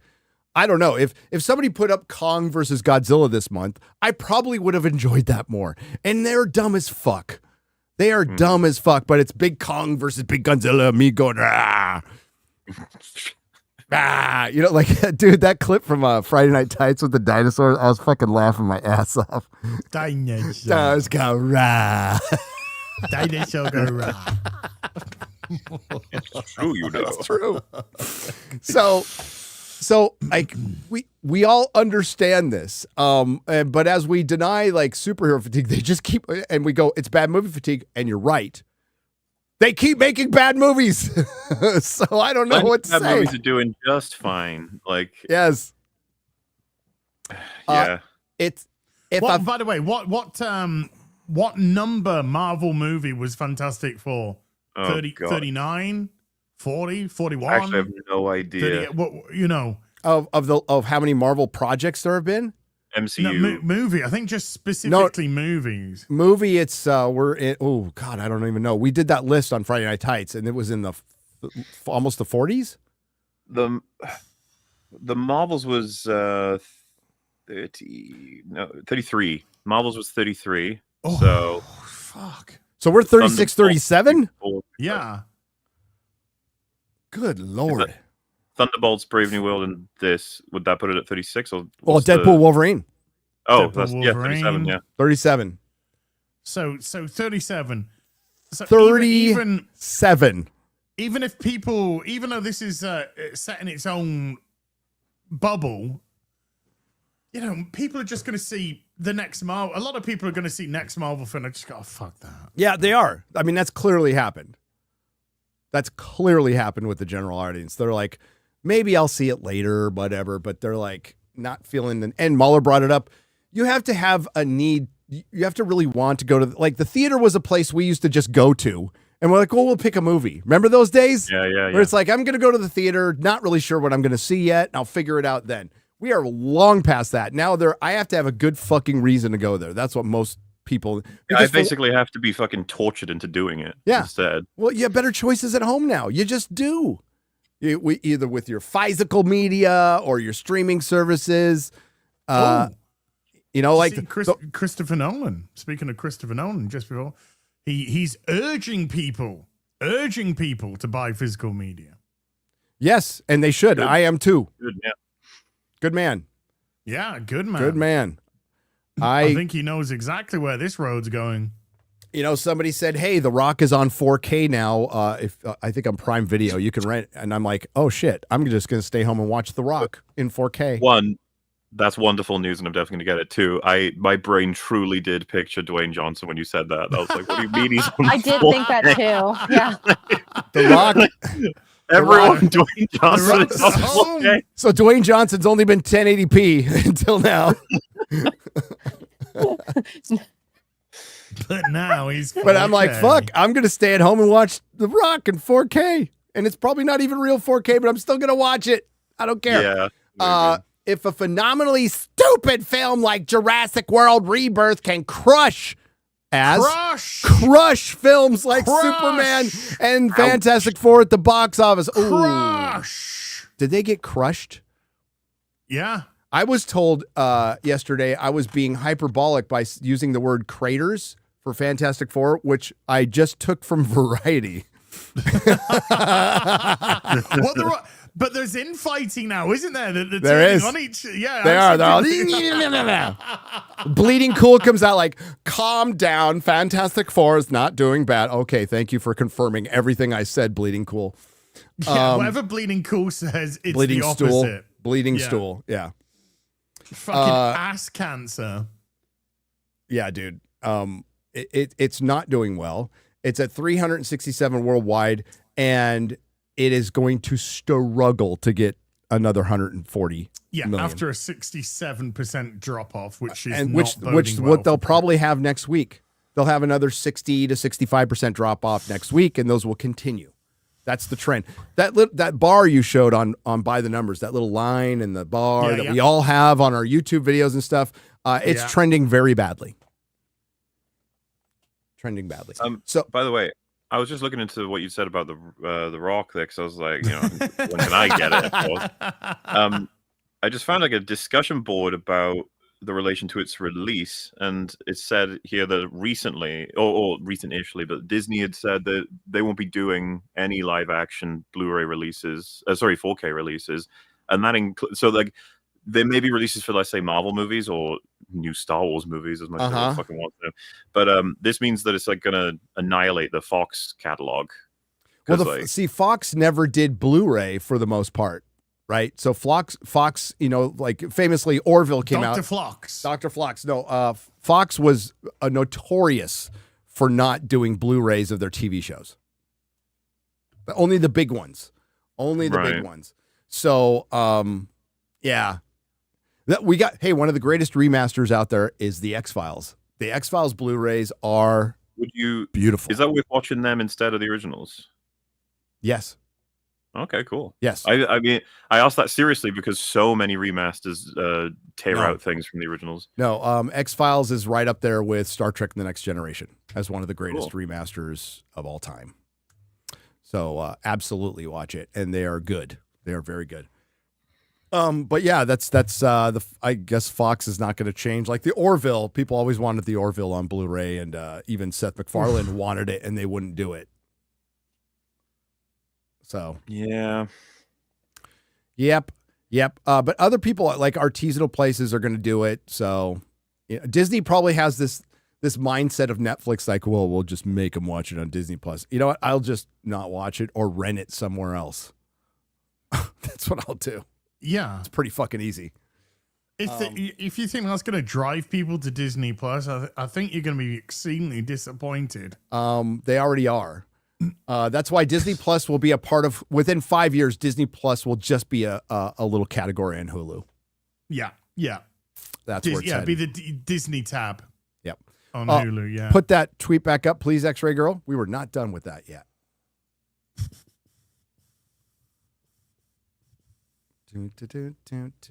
Thank you. So crushed movies at the box office, like Fantastic Four. Then something might be wrong. I got to read this all again. If a phenomenally stupid film like Jurassic World Rebirth can crush films like Superman and the Fantastic Four at the box office, then something might be wrong with all of us and not the studios or creatives.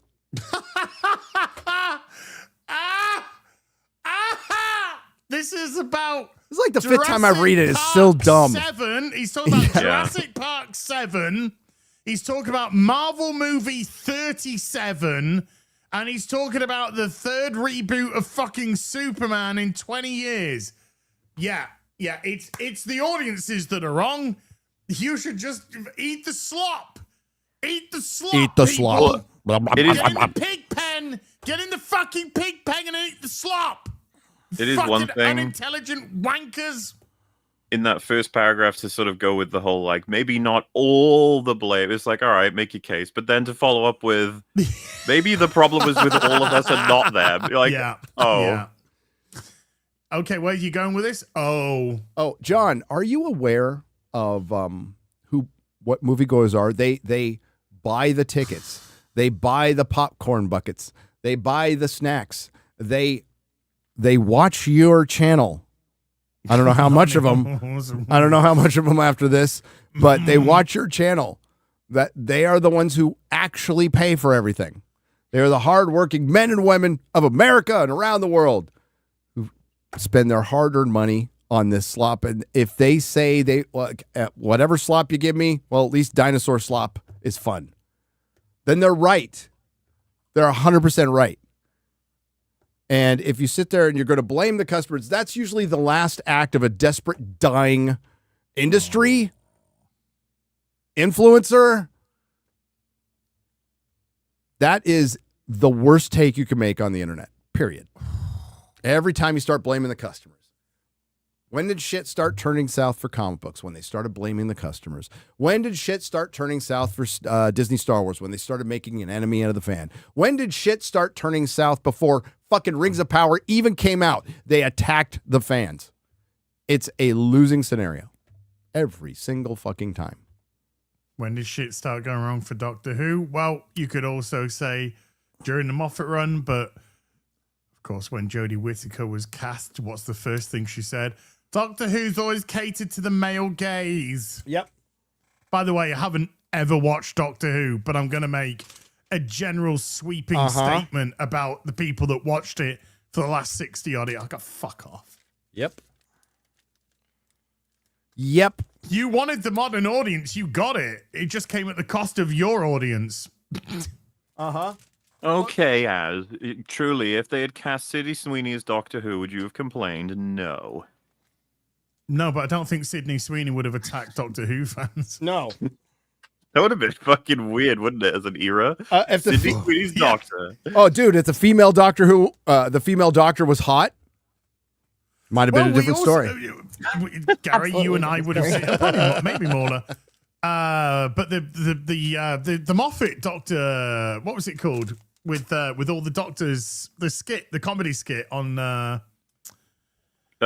Rowan the curse of the fatal death. The curse of the fatal death. Yeah. And then Red-Nosed Joanna Lumley ended up being the Doctor, and we loved Joanna Lumley. And we're it was funny.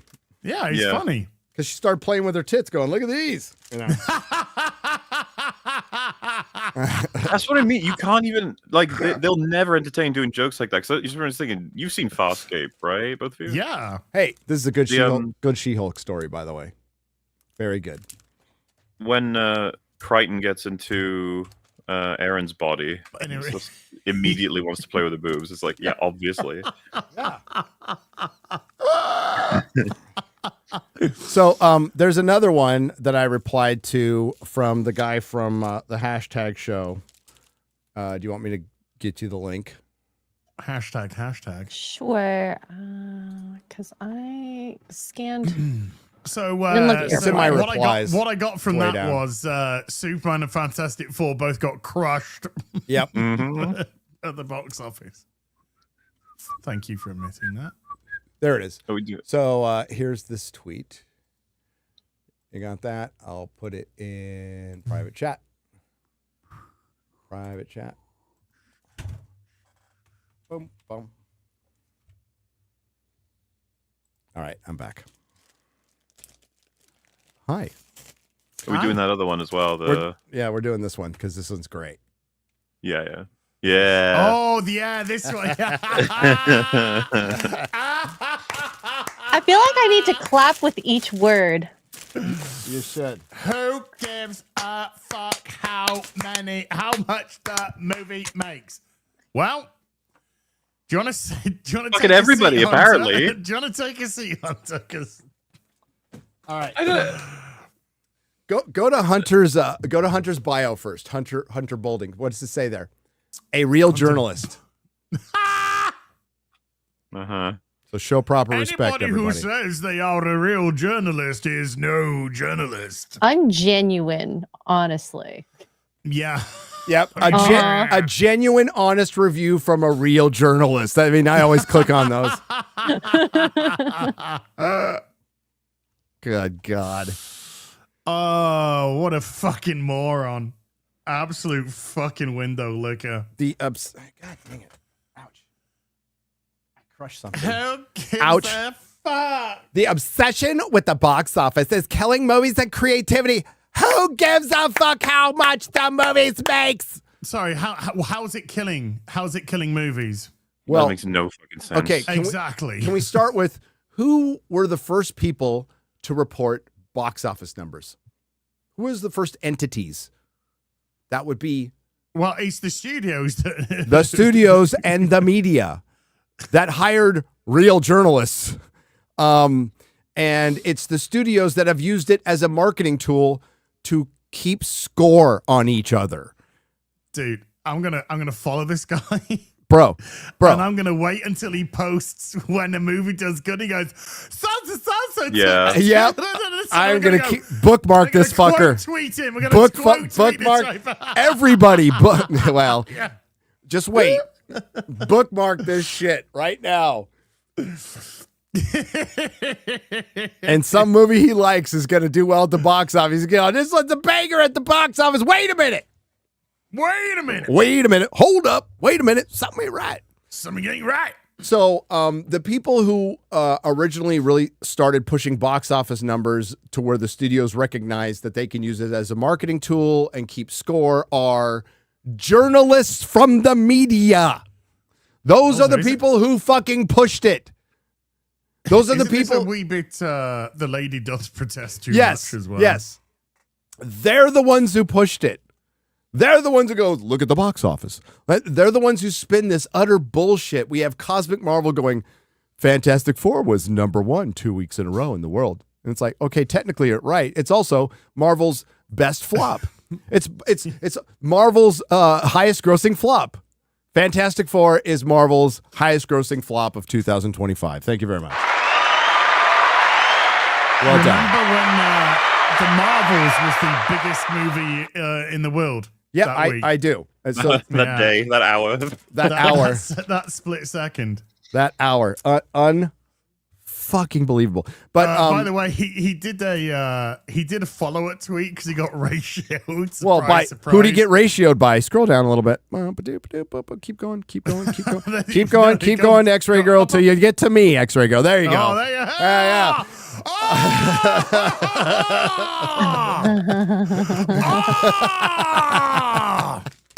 Mic drop. Walk away. Thank you. My response was this: who cares the studios? My work here is because done. movies are not shown and made for free. Hope that helps. So he replies to he quote tweets himself and says, I see the smartest bots of this app are seeing this as a movie should be free. Money is free. And an attack on their way of life. But it means that the box office shouldn't change how you feel about a movie's quality. Well, then say that, dipshit, because that's not what you said. That's not what you said at all. That's a completely different fucking You're supposed argument. to be a real journalist, which means you write, which means you write. You knows how to articulate and shit. Okay. You didn't use those words and things. But we were just discussing that the other day on FNT, probably last week's Real BBC. Like, who gives a shit? That we've all loved movies that have done terrible at the box office, but we've personally loved them. Or, as we see, vice versa, movies that do really well that we think are fucking shite. So maybe you should have put that as your argument, saying that the box office shouldn't change how you feel about a movie's quality. That was it. That's a much better, and it doesn't. Yeah. It doesn't affect how I feel about it. Like my video, I'm reporting. I'm not reporting. I'm just giving my opinion on like what I see like that's right there in front of me. It doesn't matter. Like all three of those movies, I thought they were all slop, and I actually thought Fantastic Four was the better of the slop, even though it's still slop. It's still not good. Doesn't matter. It's Superman's beating it, and Jurassic World is beating both those superhero movies, crushing them. It doesn't matter what I want. I wanted Superman to win July. I wanted Superman to be fucking great. I wanted it to crush Marvel. That's what I wanted, but it didn't happen. You know, tough shit. Yeah, dude. Daredevil, Frank Miller, Bill Sienkiewicz, good shit right here. No, but you have to. The part of being a real journalist, which I'm not, by the way. I am not a real journalist. I'm not a fake journalist. I'm not a journalist. I am not any of those things. But a part of being that is just reporting the truth, as best you can, as best you can. At least give your opinion and not apologize for it, based on what you've seen, based on past experiences. And we have certainly gone through this a lot with Marvel movies, 37 times, at least. And that number is what was the number at Endgame? Somebody mentioned this in an article, and it's fucking mind blowing. Was Like it 19? not like the Endgame was 22. 22. 22. So we have doubled in the last couple of years. Certainly Doubled. Doubled and So remember, I'd say there was half no the quality, Marvel but movie. Probably a lot more. No Marvel movies in 2020 at all. At all. So, yeah, we've doubled. And then that's not counting the shows on D+. Jeez. Unfucking believable. But we go through this every fucking time. There will be articles in a month. What do you say? A month, chat? What do you say, guys? A month going, what happened with Fantastic Four?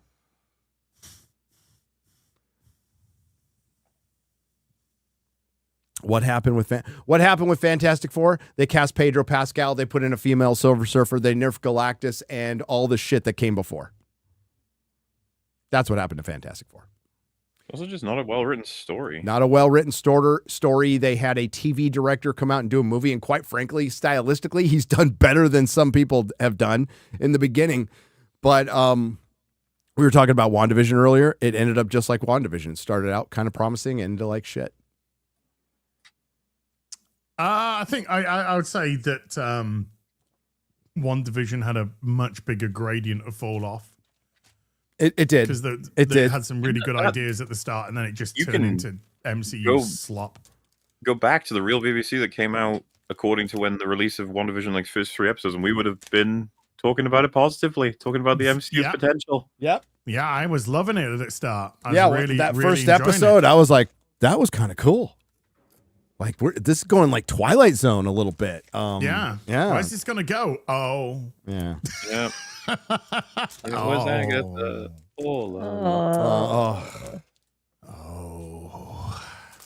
And then based on everybody liking that song, they gave her a fucking series, dude. Insanity. Insanity.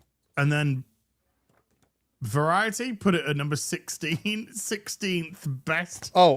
We have been asked by many people, not like a drunk 3PO, like 2 people asked in the chat. Like, I mean, a lot of people to do our own list. So what we're going to do is do it like I do my top 5 or 10s, spend a week. MauLer, you're in on this too.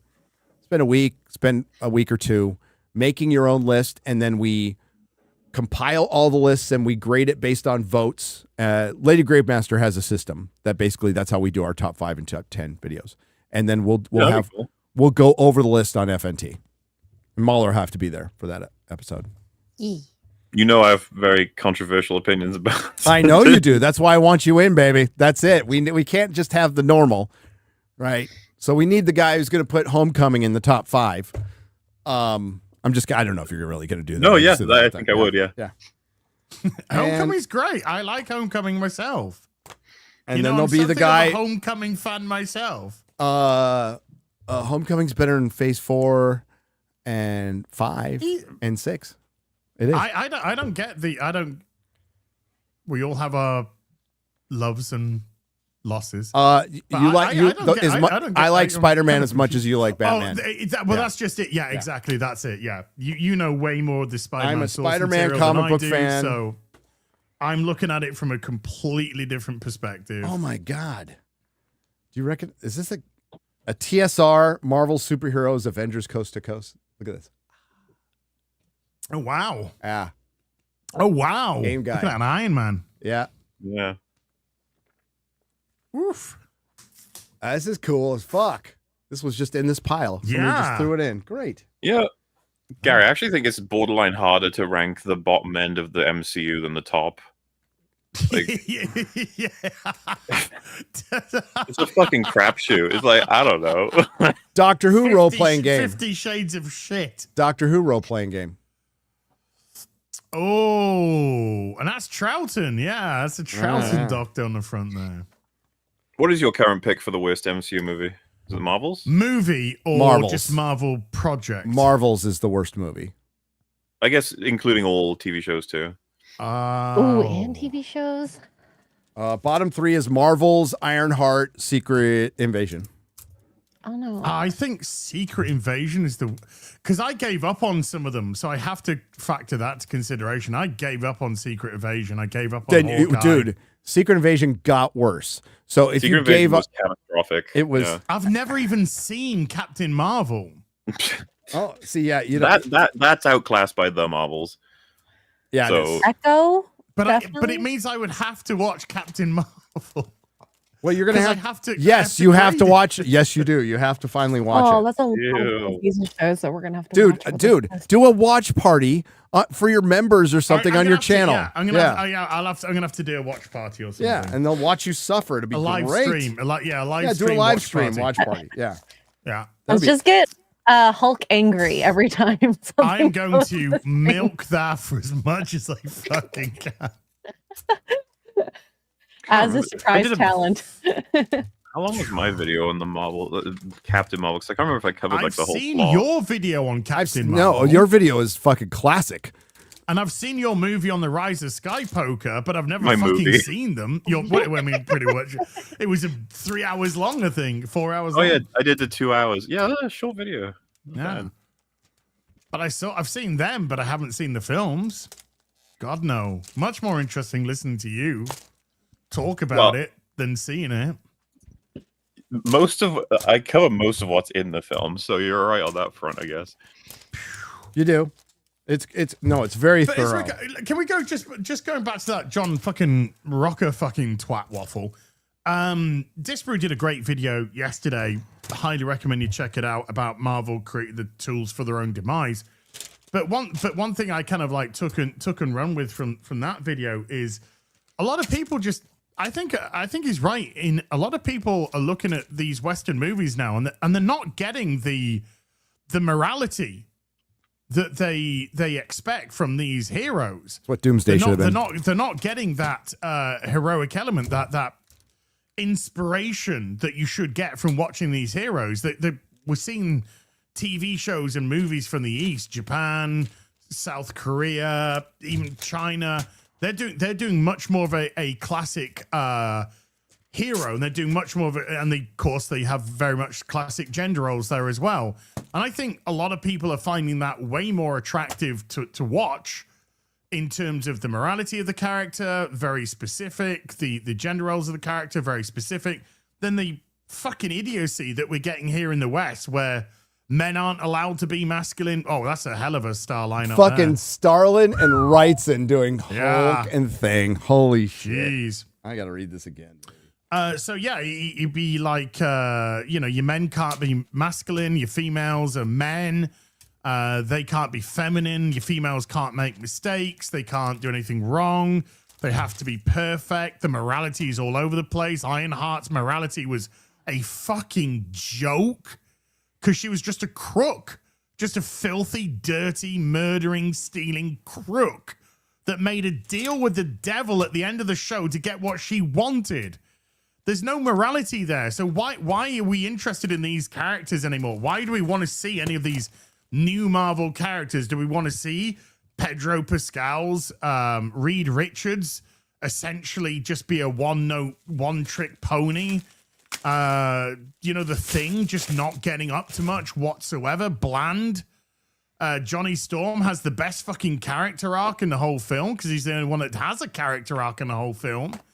Sue Storm being the big boss that everybody respects Sue, but they don't respect everyone else. All this kind of stuff. No. I think people are so bored. I don't want to fucking meme myself now, but I think people are so bored with that. Yeah. They want their men to be masculine. Both men and women want the men to be masculine.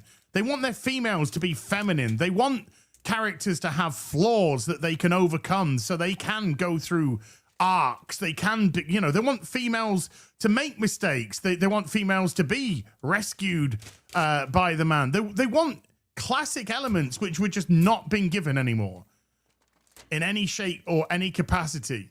And I think that's a decent reason why people are just checking out, because their heroes are not being heroes.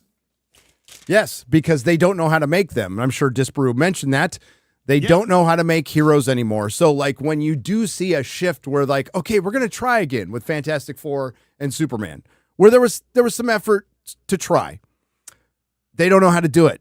They still have a basically an ineffectual beta-ish Reed Richards. There's times he takes the lead, but he looks really sad about it. And Superman gets his fucking ass kicked the entire movie. The entire movie. And they don't say he was a dominating Superman either. But he can be. Like unlike like David Cornsweet can be I think yeah, he could be. He could be. He actually could. With the right material. Pedro cannot. Like that is you're miscasting completely. Did you guys see my hydrogen bomb post? Yes, I did. Bring it up. Because some people, I was going to say, if you want to share it, because some people, I think, took it the wrong way. Check it out. And I want you guys to see if I assume you get what I'm saying. Okay. Yes. Let's see. I haven't seen it, so this is going to be fresh eyes. You have to show the what their reach. Yeah. Top 4 CBM castings now. That image, and then if you look at my image now. Now look at exactly the image. Yeah. Hydrogen bomb versus hydrogen bomb versus coughing baby. Coughing baby. And like a lot of people were like, "Why are you shitting on her casting?" It's like, no, it's not that. No. It's not the casting; it's the character.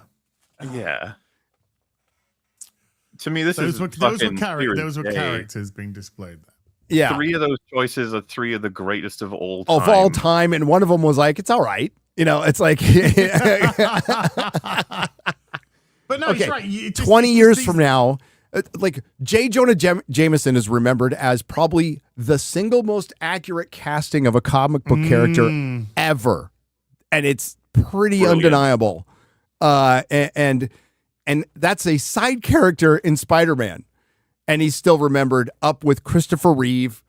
To the point where they still can't recast him. They're having serious trouble even thinking about doing that. Like he's survived continuities. And nobody has a problem. I don't have a problem with it. At all. I'm waiting for the first proper casting of Perry White. Yeah, well, you know what? Lois and Clark had probably the best Perry White, in my opinion. Hey, yes. Wasn't Perry White Saul's brother from Michael McKean? Michael McKean. Yes, yeah. Squiggy. He was in 1 or 2 episodes. He was good. No, he was in slightly. But Lois and Clark, Dean Cain's Superman had probably the most accurate Perry White. The best Perry White. Great Jesus Ghost. Well, if we want to go back to the George Reeves Superman, yes, that was a pretty good one too. If those are 3 of the like 4 greatest of all time, who would you fill that last slot with? Ooh, can you bring it back up again?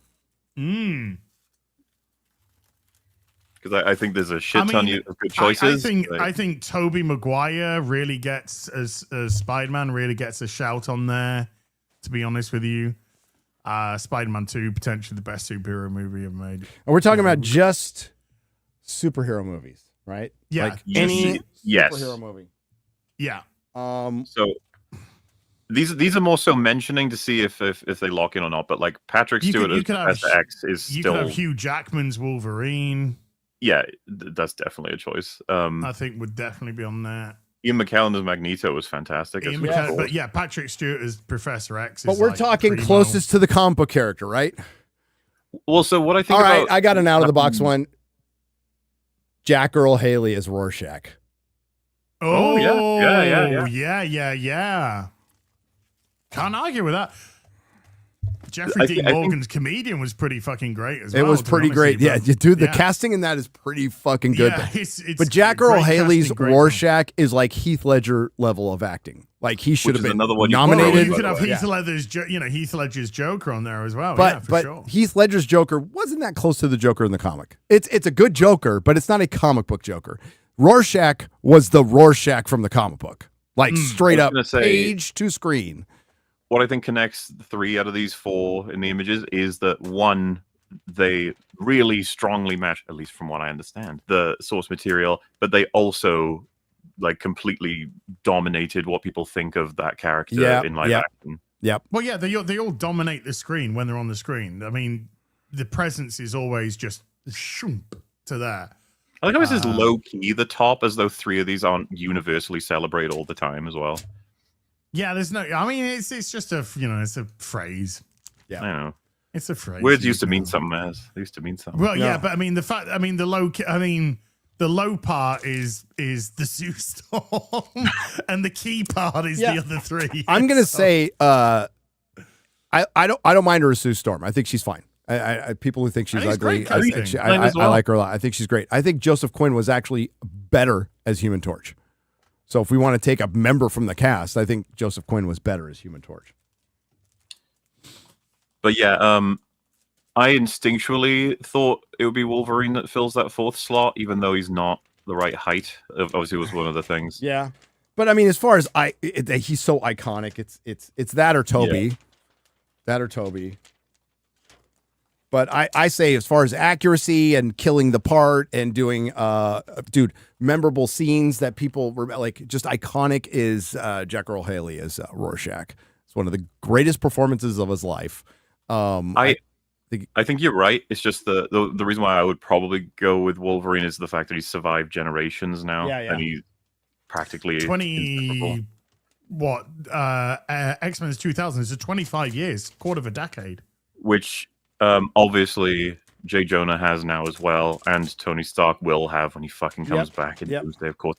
Look, The dude, thing about I Christopher think Reeves- Toby, you listen to that Toby Maguire reaction when you listen to No, yeah, of theater course. Well, reactions. so technically speaking, he and Andrew get that benefit too. They do. I think Toby way more than Andrew, but Well, sure. but yeah, I mean, it's Spider-Man 1, Spider-Man 2, fucking phenomenal films. I mean, I'm has a pretty big fan of all of those Spider-Man. Like, I like them all. I think they're all good.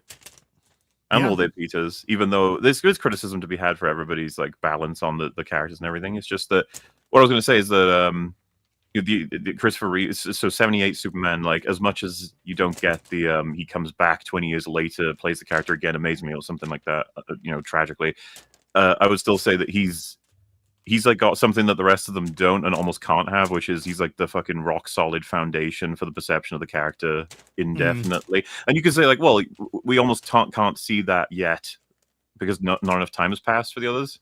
We'll see. Like the next casting for Iron Man or for Wolverine or for Jay Jonah is like, we'll see what the result of these portrayals will have on future actors. Because any given actor, right? Like, and I think we saw this with Jared Leto's fucking Joker, is like you have to decide, do you want to do a bad impression of an iconic one, or do you want to try and do your own thing? And there's worse versions of both of those choices, The only redeeming thing about Christopher Reeve's unfortunate passing is the fact that I fear that in today's day and age, he would have potentially been dragged into some awful multiversal thing when they could have. They did. It's called The Flash. Yeah. Well, yeah, a CGI Reeves. But Gary, I still right.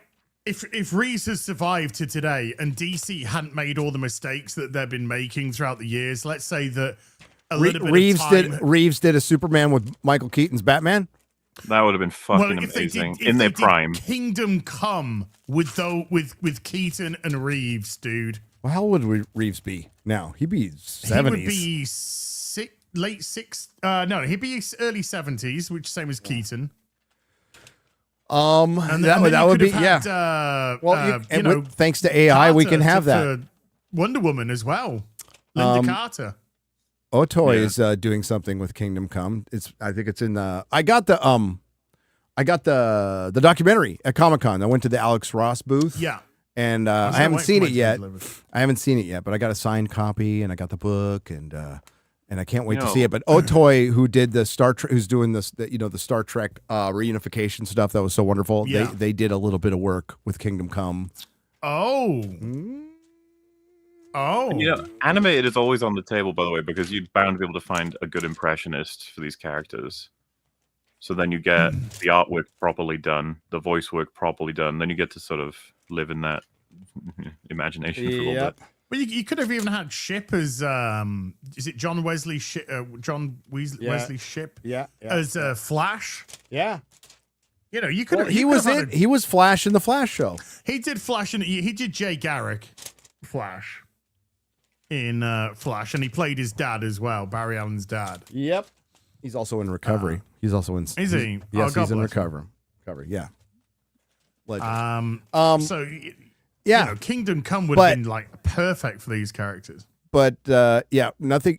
What Marvel's gonna find out is they're gonna have when they reboot everything and they recast, that will bring some energy back. They're gonna find out that they put this off too long, and maybe you realize you just treat it like Bond. You do 3 or 4. Tom Holland, the Spider-Man costume looks fucking great. Like it's finally a perfect comic book costume. Everything. I think this movie's gonna do really fucking well. It's also his last Spider-Man movie. Oh, is it? Yeah, it's gonna be his last Spider-Man. Yeah, didn't he movie. say he's thinking about like retiring? Yeah, From something? acting. Yeah. I'm not sure. All I know is that he's had a fucking rough time with his career. Like there was that TV show he said he made that almost like broke him that nobody watched. It was I forget what it's called, but I think Amanda Seyfried was in it as well. Yeah, I think the poor. Yeah, well, he was drinking and all this stuff. I just don't know if he's got the if he wants to deal with the bullshit you have to deal with acting. And bless him if he's probably made enough money already. And Zendaya makes a lot more money than he does anyway with all her fashion stuff. So yeah. Here, X-Ray. I'm going to drop this in the chat if you want to show that. He's got a non-alcoholic beer, right, that he sells as well, like a brand. I think. Yeah, he does. Non-alcoholic beer. Nobody in recovery should be messing with those at all. If you want to ask me, if I was your sponsor, I'd say don't touch that shit. Oh, dude! Oh my god, do you remember Little Tay? Oh, I saw that. Yeah, she she's just doing an turned 18. OnlyFans. Yeah, 3 hours. The world $1 is million. a dark place. Don't let it get to you. Jesus Christ!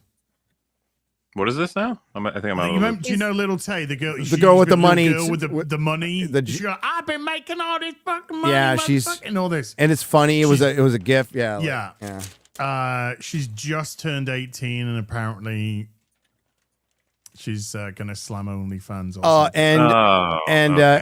Anybody who goes there, pedo. Just waiting. Rethink your life choices, man. On the stats on OnlyFans, basically just terrifying in terms of just how many people are using it and how many women, statistically in the US, are on OnlyFans.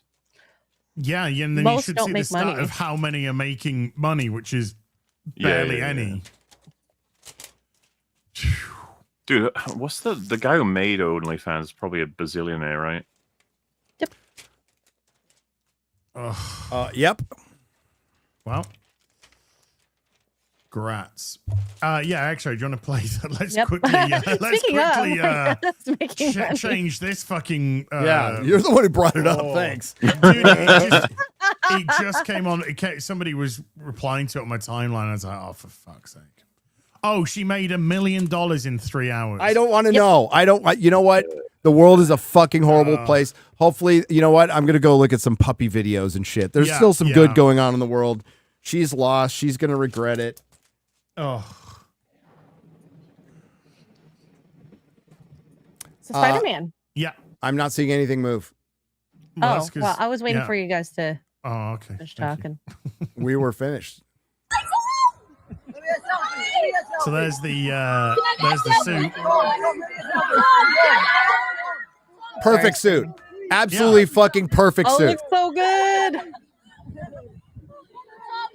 And look at it. Look at how they're promoting it. Hi, kids. Hi, everybody. Come see our movie. Yay, Spider-Man. Yeah, like, as much as this is wholesome, it's probably planned. Obviously, it's probably planned. Maybe, yeah. Possibly. That's fine with me, though. Like, I think this is good to plan stuff like this. I'd rather you plan some wholesome shit. Yeah, but he's taking pictures with little kids with Spider-Man costumes and stuff, and it's like, that's it. Yeah. That's what you should be doing. Instead of Ben Grimm going, "Oh, if I was in space, I'd like to go fucking flow fascist."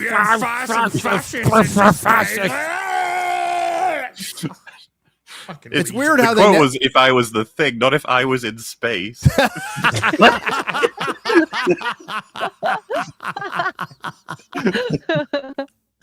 Same thing. Anyway, here's the thing. But that fucking costume looks great. I love it. Yeah. I absolutely love it.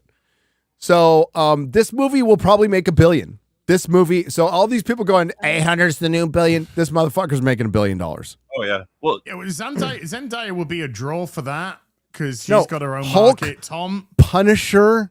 Yeah. And Tom, Spider-Man. Tom's got his own big draw as well. So Yeah. I don't think the Hulk. Honestly, I don't think the Hulk and the Punisher are going to bring that much to the table. I think it's crazy we're in a position where the Punisher's probably bringing in more people than the Hulk. Yeah, I mean, Probably the Punisher belongs in Spider-Man as much as it belongs in Daredevil. Like, Punisher made his first appearance in a Spider-Man the book. Kingpin in this. Well, yes, I agree. And you should have Daredevil too. I think it should just be Daredevil, Punisher, and the Kingpin and Spider-Man. That'd be fucking rad. Oh, Did you see that statement that got made about Born Again season 2 where it was like, none of the characters or the world will be acknowledging Thunderbolts? Like, that didn't happen. It's like, it was supposed to be said in like a, we're not addressing that kind of like, like the whole fucking city being blotted into the black hole. I was like, no, we're not dealing with that. Nope. It's not a no. Nope. No, but good for Spider-Man. Brand New Day's terrible fucking title. I hate it. But so is First Steps, and so is Homecoming, and so is Far From Home, and so is No Way Home. Those are all fucking forgettable, dumb titles that they should stop doing immediately. Especially Brand New Day. Brand New Day follows up One More Day, the worst Spider-Man story of all time that pisses off Spider-Man fans to this day. The fact that I brought it up, the chat will go, fuck One More Day. And they should. They've only signed in for one film? I thought they signed in for another trilogy. So titling it Brand New Day is disrespectful, but this looks good. No, he's signed picture to picture at this point. Ooh. And that's what the Sony deal. Lad. The Sony deal. Well, fucking That yeah. is a smart way to go. And I'd be saying I retired after everyone too, especially if the one was $1 billion, because it'd make me a lot more money. Well, remember, this is kind of what Daniel Craig did with Bond, and the money he got paid for that shit was absolutely insane. The only difference is that Tom Holland clearly shows enthusiasm for Spider-Man. People need to understand the power of negotiation.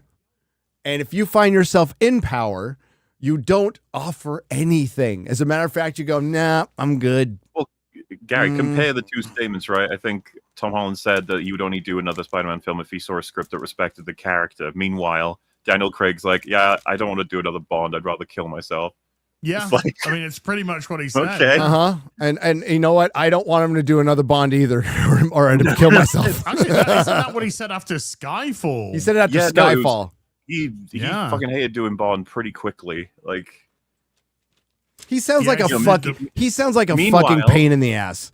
Good I riddance. remember, I assume you guys know the story, but Pierce Brosnan was fucking heartbroken to find out they weren't going to continue with him. Yeah. He was like, he really wanted to keep going, and they were like, nah, we're moving on. He really wanted, I saw an interview where he really wanted, he said to deal in the sort of history of Bond, the character, he said, I wanted to really do stuff about his parents and what kind of turned him into the spy that he was. I really wanted some kind of meaty stuff to deal with. And I think Brosnan, if GoldenEye's my personal favorite Bond film. Love it.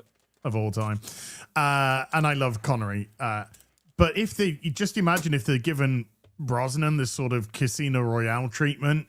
Holy. Just imagine if they bring back, say, an old Brosnan like an older spy that's kind of like an old man James Bond. That would be a really good movie or series. Dude, at this point, that would be hang on, I'm leading up to something. That would be a really good movie or series, wouldn't it, Az? It would, and somebody was really teasing that. Somebody was really teasing that recently on Twitter, and we might get possibly an announcement soon. Sorry, MauLer, continue. Well, I was just going to say, would it be funny if they did a remake of The Rock, and it was good, and Pierce Brosnan was in Sean Connery's role? Yes! That could be fun. That could be fun. But there might be, who knows? We're not going to get an old man Bond, but we might be getting something really fucking close. Some king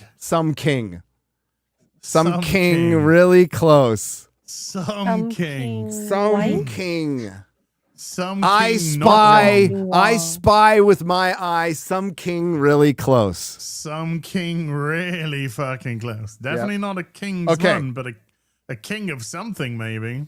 On the note of Brosnan Bond, I actually rewatched The World Is Not Enough semi-recently. And I was kind of made sad a bit because Robbie Coltrane's in that. And I really like him. Oh, God, dude, Goldeneye as well. Dude, I've got my 4K Sean Connery's ready to go. Ooh. I'm gonna finally watch one today. I finally start today. Gary, when those arrived, I watched Goldfinger with my dad. So let's go. That's awesome. Love Goldfinger. Love Goldfinger as well. Awesome. So I want to show you one of the best, amazing Spider-Man stories ever written. If anybody can get their hands on this, it's by Susan Putney and Bernie Wrightson. It's called Spider-Man Hooky.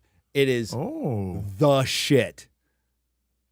So when everybody would come in and say, "Hey, do you know what's a good singular Spider-Man story?" Right here, baby, right here. And the art is next level. Look at this. Look at this. Bernie Wrightson. Look at this. Fucking R.I.P. Bernie. R.I.P. buddy. Oh, we didn't look at that one tweet that I sent at the beginning. Somebody in the chat guessed it. It's so funny. It's not hooker, it's hooky, chat. It's hooky. It's like playing hooky at work. Somebody in the chat figured it out what we were hinting at, though. We were being so subtle about it. Well, I think Mark's not being particularly subtle about it. Well, I mean, come on, Mark. Oh, hi, Mark. Oh, hi, Mark. Yeah, we got this chestnut. Why is the Man of Steel inflation argument? This is why the Man of Steel inflation argument is dumb. Mm-hmm. Man of Steel, released in 2013, adjusted for inflation, makes it $927 million in 2025. Oh, this is great.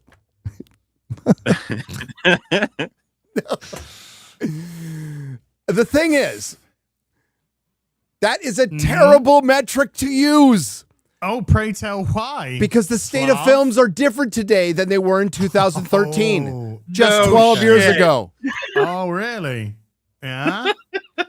If Man of Steel, if released today, would not make $927 million. Based on what evidence? It probably wouldn't even make $670 million. Close, but probably not much. What? What possesses a person to say this other than shut up? Superman is great and winning, and 2025 Superman is the most highest grossing of all time. It's like, why do you say these crazy things? But based on what evidence, sir? Can we see some evidence or evidential proof, or at least some theoretical that you can provide? Let's just state the obvious first. Based on adjusting for inflation, which is adjusting for the value of money now as compared to then, Superman did make Man of Steel did make $927 million. Yes. The amount of money it made when it came out has not changed. Inflation has. So it's success. It sold more tickets than James Gunn's Superman by orders of magnitude. Based on ticket price. So based on that metric alone, it doesn't matter. It still makes more. James Gunn's Superman might not make more than the Man of Steel, not adjusting for inflation. They are, it's rare you get to say this, they've been hoisted by their own petard. Yes. They are the ones that made the box office everything. Yep. They've been talking about it non-stop. And so when you walk into the room, you're like, "Oh, you guys want to talk about box office? Yeah, it looks like it lost." They're like, "Ah, what the fuck are you talking?" You're like, "Whoa, that's it. That's what you guys said." Who the fuck cares about box office? I thought you guys did. You do. Yeah, it's the media, and these are the guys who again have been rolling out the box office numbers without adjusting for inflation and comparing it. And the access media, dude, what was it? Captain African American. They were comparing it to Captain America, which came out almost 20 years ago, 15 years ago, and they're like, "Well, it beat that." It's like, shut the fuck up. Everybody adjusting for inflation, it didn't. I don't think. I don't know. No, probably not. Probably not. I'll find out now. But everything should adjust for inflation. Absolutely everything. Avatar is not the highest grossing movie on the planet. It is and it always will be Gone with the Wind. Gone with the Wind. Nothing will And even get ticket close sales. to that. And honestly, just address population size when you come to discussing films. from Yeah. years ago. Yeah, but ticket sales, ticket prices all factor in. Fewer people saw James Gunn's Superman than Man of Steel. That's fact. This is why I find the statement, the state of films are different than today than they were. And it's like, yes, they're much worse. Yes. This is why people are less inclined to see them. Uh-huh.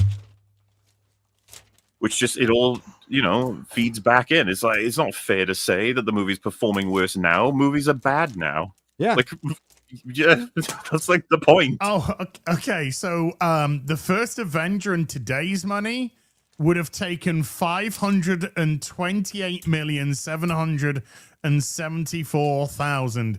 So it would have beaten Black America, Captain of Black America African. Sorry, you were saying that? Oh, first Avenger. I thought you were saying Yeah, Avengers. it's first I was event. No, the first event. Captain America, the first Avenger. No, God, adjust the Avengers for inflation. Oh, Yeah. okay. Yeah. Go look at those numbers. By the way, 2012, and was it 1.2 billion for Avengers? Variety Around there. Yeah, Variety at the time, had the Avengers 2012. like close in the top 20 or something like that. It was the most insane shit, Dude. MauLer. Oh, it had it like 18 or some Yeah. shit or something. The Avengers. What The fuck? Avengers is top 2. It's top 2. Yeah. Definitely top 5. No, it's top 2. People say I'll allow Infinity top War. 3, yeah. Infinity War ends I'll on a allow cliffhanger. it. Infinity War ends on a cliffhanger. So it no, Holy shit. absolutely I didn't no. Avenger of fucking Age of Ultron did 1.4 billion at the Yes, box it office. did. Yeah, What yeah. the fuck? Yeah, That was the power of Marvel at that and point. adjust that for inflation. Holy shit! It's probably. Yeah. But what did Avengers make adjusted for inflation? When it made 1.515 billion In in 2012, 2012. Damn. one of the best crossovers which ever, by the way. Adjusted for inflation. This Superman, Spider-Man comes with Doctor Doom and Parasite. Sorry, somehow I've lost a zero. There we go.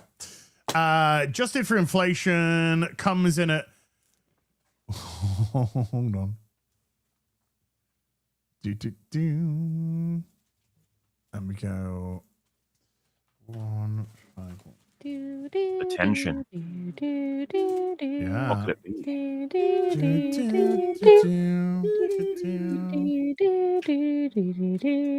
be?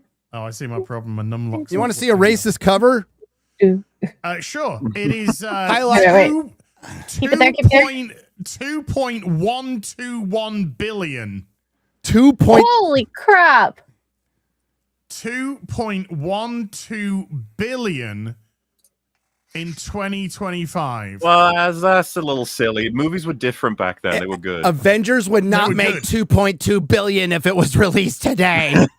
No, because it came out in 2012 and made 1.5 billion then, which is That's so sad.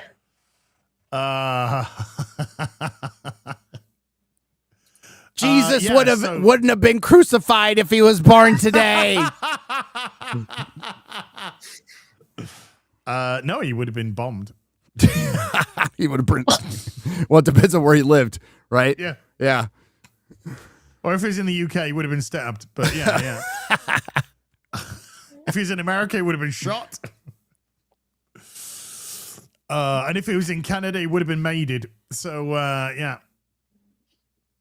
But yeah, that's what the Avengers would have done in today's money, 2.121 billion. Yeah. Yeah. It's a fucking good movie. I've watched it many, many times. I'll watch it again. The sound mix yeah. on it is Oh, it's great. It's excellent. great. The It's Atmos fucking awesome. sound mix on that thing rocks my house. It's so good. Ooh. So good. Oh yeah, man. It almost knocks pictures off the wall.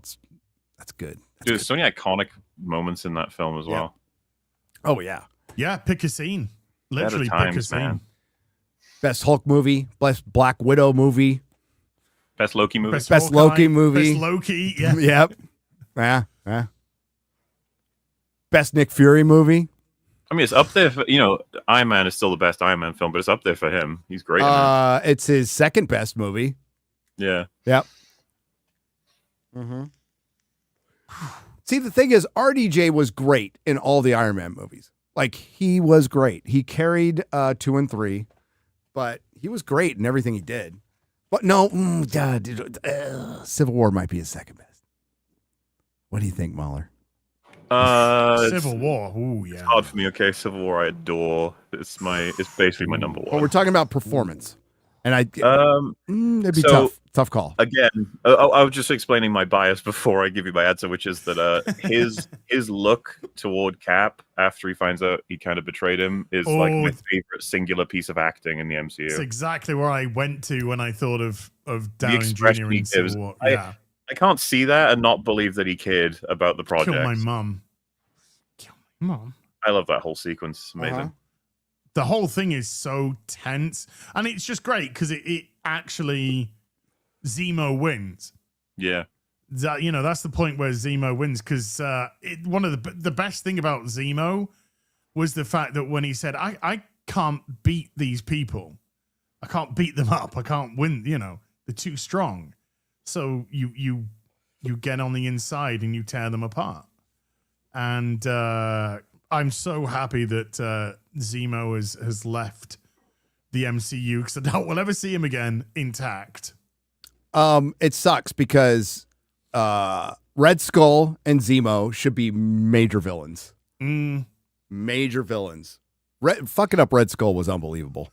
Like he was really good in the first one, then we never see him again. It's like Red Skull is almost up there with Doctor Doom. Like, that is a big villain. And don't worry, he's the protector of his Infinity Stone. He's a ghost now. Oh, that's right. We got Ghost. The misunderstood gender swap villain. I wasn't even talking about that. I was talking about Red Skull the Ghost. Oh, I know. No, oh yeah. Okay, so Red Skull the Ghost, and they showed that somebody else could play him. Like, the guy did a good impression, but it's like. There's a lot of makeup there. You didn't need to have Hugo Weaving back. And he didn't want to, right? Well, the thing was, it looked good because he was actually wearing some makeup, and now you don't even need to wear makeup. Like, he could have just put some dots on his face. Dots on his head, yeah. But one thing we didn't even actually touch on was we're talking about what was the build up to Doomsday and all this, and there was no build up, and what have we got? Don't know. And Feige's already talking about, Mephisto is going to be the villain going forward. And like, we don't even have fucking Doomsday. I was going to say, what the fuck, bro? What are you doing? Like, you can't introducing Mephisto, Doom, Galactus all at once. What a mistake. It's almost like he's very bad. No, it's almost like he's very badly listening to the fans, though, because the fans were clamoring for Mephisto in WandaVision. And we were saying at the time before, Jack Schaefer famously didn't know who the fuck Mephisto was. We're like, no, this is a big bad. This is a good big bad. And, Kevin Feige, remember, it's lost now. But remember, Kevin Feige was considered the comic guy. He knew about comics. He read comic books. And then later we found out, no, he's more of a Star Wars fan than he was a Marvel fan. But he watched some of the cartoons. The fun of something like a Marvel universe, you can combo up some villains in really interesting ways. You have like tiers of villains in terms of power levels, but like Taskmaster could have, if they actually made a proper one, end up working for a couple of different villains, and there's a different like flavor every time. Or someone like Whiplash gets put in prison, then released by a newer, bigger villain, and they team up somewhat. It's like, these are all things that can definitely work. But to have, you can't even team up Galactus with Doom or Doom with Mephisto or Mephisto with Galactus. It's like these three are as far away from each other in terms of motivations and function as you can basically be in the MCU. I'm not saying it's impossible, but it's Disney. Well, there was a huge story to be told because in the comics, the Galactus Doctor Doom business, Gary. And we know how and Thor's had like a huge impact on Galactus as well, and what Thor did to Galactus, for goodness sake. We haven't got any of that yet. No. This is what I'm saying. It's like there are stories you can run with, but you have to get there first. As they're set, it's like we've got a whole movie for Doom coming up, but like Galactus and Mephisto can't be in it. No, there's no room. Whoa, no. And Galactus is meant to be multi-dimensional. Is that Ralph Innocent's face on that, by the way? The same Galactus No. from the Fantastic Four would be the same Galactus for the MCU. This is comic book Galactus face. Yeah. As made out with him, if I remember. Click it. What? We were friends. Galactus. Whatever. It's begging Friends for kiss it. each other now? Yeah. Remember, we wanted Mephisto as well because he could have fixed things by making all of it a troll, basically. He's been fucking with the minds of all the characters. That's why they're all acting out of character. So he can fix it. Nothing happened after, let's say, the end of Infinity War. Well, I mean, for example, No Way Home, right? Doctor Strange is a retard throughout the whole film. It's like if it was Mephisto fucking with him the whole time, you'd be like, oh, that could help. That could make some sense. Well, but no, it's cope. It's 100%, cope, 100%. get rid of all this crap. It's not only cope. It's like a delusion of, hey, if someone wants to try and fix this, Mephisto actually gives you a chance. You know, but yeah, anybody? There's nobody that wants to fix it at that company. No, not at all. No, and Sacha Baron Cohen is a good casting for Mephisto. I think it's actually good casting. I think he could play the part. I liked him. He was in the only one scene in the All of Ironheart that I kind of thought was okay. He was the reason. It was in the elevator, I think. Yep. Where he started getting threatening. I was like, ooh, look at him go. He could actually play this character. Oh, I mean, I thought it was fine. But I thought the scene with Ironheart was perfect because he was literally just spewing all of the bullshit. Yeah. Oh, you're being kept down, you're being held back and all this. And she's fucking gobbling it up. Like, yeah, I am. I have been. And it's just like, you don't even fucking realize that this is the devil literally manipulating you back. Fucking hell. Yeah, so good. I hunger. So it's a little button. Some good Galactus. Oh, okay, Horny Alf wants to tweet out me snogging Galactus. Okay, fine. There you go. Well, you did it. I mean, you did it. It's time to get soup. Look, no regrets. We had a moment. No regrets. I just really liked that movie, you know. Yeah, no regret. Well, I really like Galactus. Did he have planet breath? Yeah, a little bit. Oh. It was a bit earthy, you know. Yeah. Bit earthy. But my God, what a waste of Ralph Innocent, for fuck's sake. Dude, the setup was good. And then what the fuck? To do that to Galactus at the end, just so we can have girl power, shows they've learned fucking nothing. They've learned nothing. And why didn't they just have him win? Wouldn't it have been way more terrifying? It's like way Infinity more War. terrifying to have him win, or at least, I mean, if you're setting up for Doomsday, I think that was one of the rumors that he does win and they escape and go to 616. But the thing is, Doomsday is going to be the Fantastic Four versus the X-Men versus the Avengers. That's what the movie's going to be. They're going to be all fighting. Doom's going to set them up to all fight for each of their worlds. But he should have, at the end of Thunderbolts, with what we saw at the end of Thunderbolts in the post-credit scene, the Fantastic Four should have lost. Yeah. They should have lost and escaped through to the 616. And it's going to go 619 from it in Rey Mysterio. They should have escaped through, and they would have lost the war against Galactus, and that would have set up and that the Fantastic Four. Sorry, going to the chat. What? It's the chat's like the 616 is comics, and you're right. Like they tried to make the MCU the 616. It's the 199999999. Okay, that's what we're going to. Okay, we'll call it the 1999999. Okay. But that's what they tried to do, I'm afraid, chat. Sorry, not my... No, they call the MCU the 616 now, which is bullshit. Yeah, MOM did that, right? Yeah. And then even the Miss Marvel actress called him out for it, which is funny. 619 is the area code for San Diego, too. It is. Yeah. Didn't used I to was be, going to say, you got... It used to be 760. You can, if you wanted to actually... I always hesitate to do this because there's no writing in these movies, but if you want to have Galactus...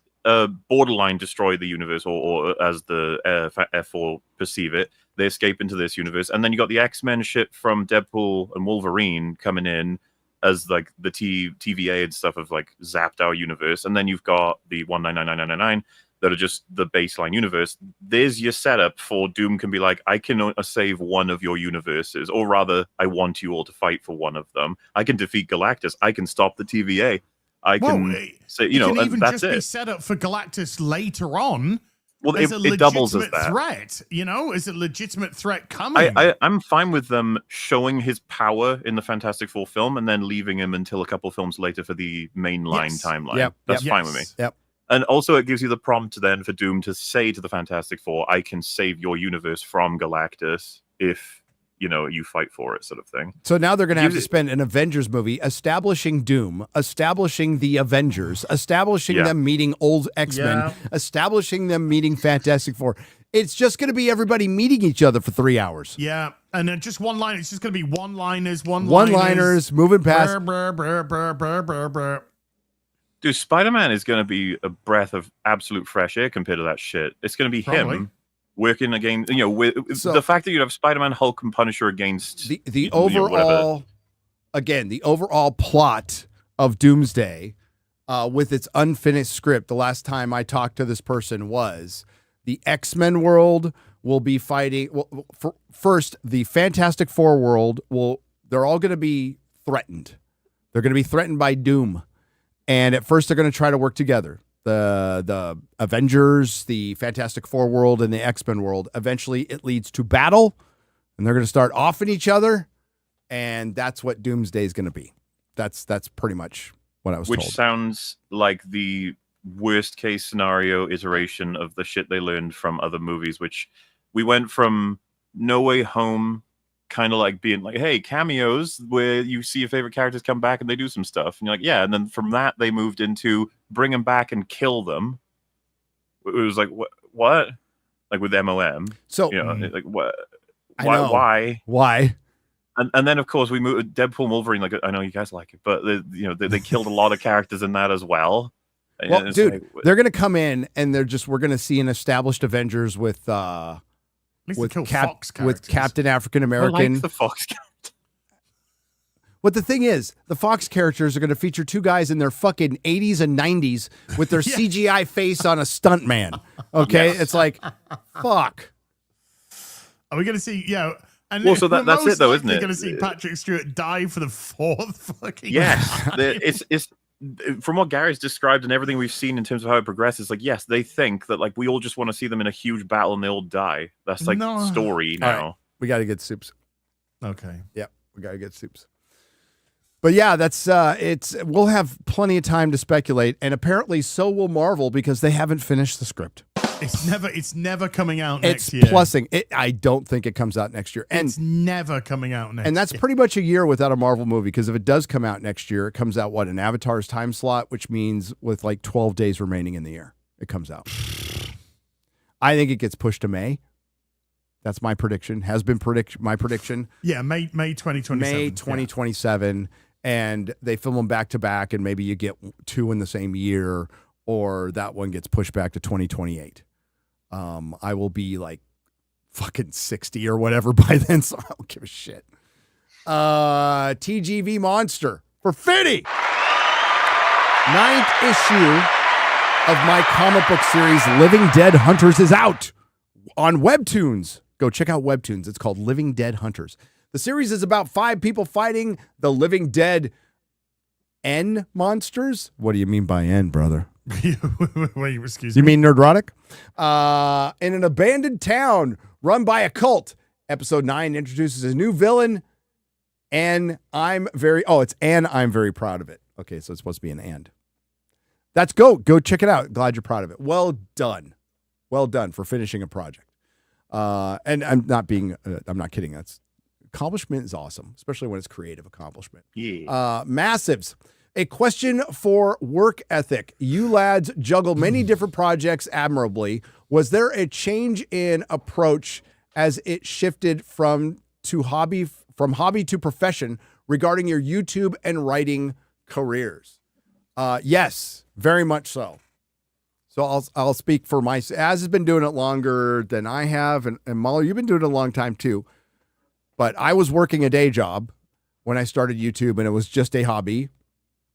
I was working at and I was spending far too much time on YouTube at work while I was making videos at night, and then I'd see my friends make videos, and if I saw something, I would rush home, and then I'd do it at night. And then sometimes I'd be up until 2 a.m. Then I had to wake up at 5 a.m, so I'd get 3 hours sleep to go to work. So my change was I quit my job, which I shouldn't have at the time, and I definitely spent more time researching, right? So I had more time to work on this. But as far as the work ethic, I work as many, if not more, hours on this than I did at my day job. But it doesn't feel like it. How about you, Az?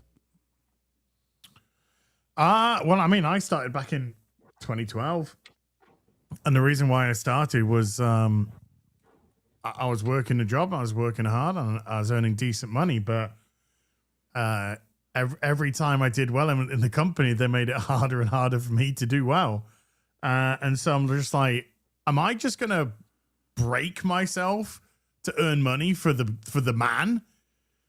Instead of being the man that gets that tries to get the money.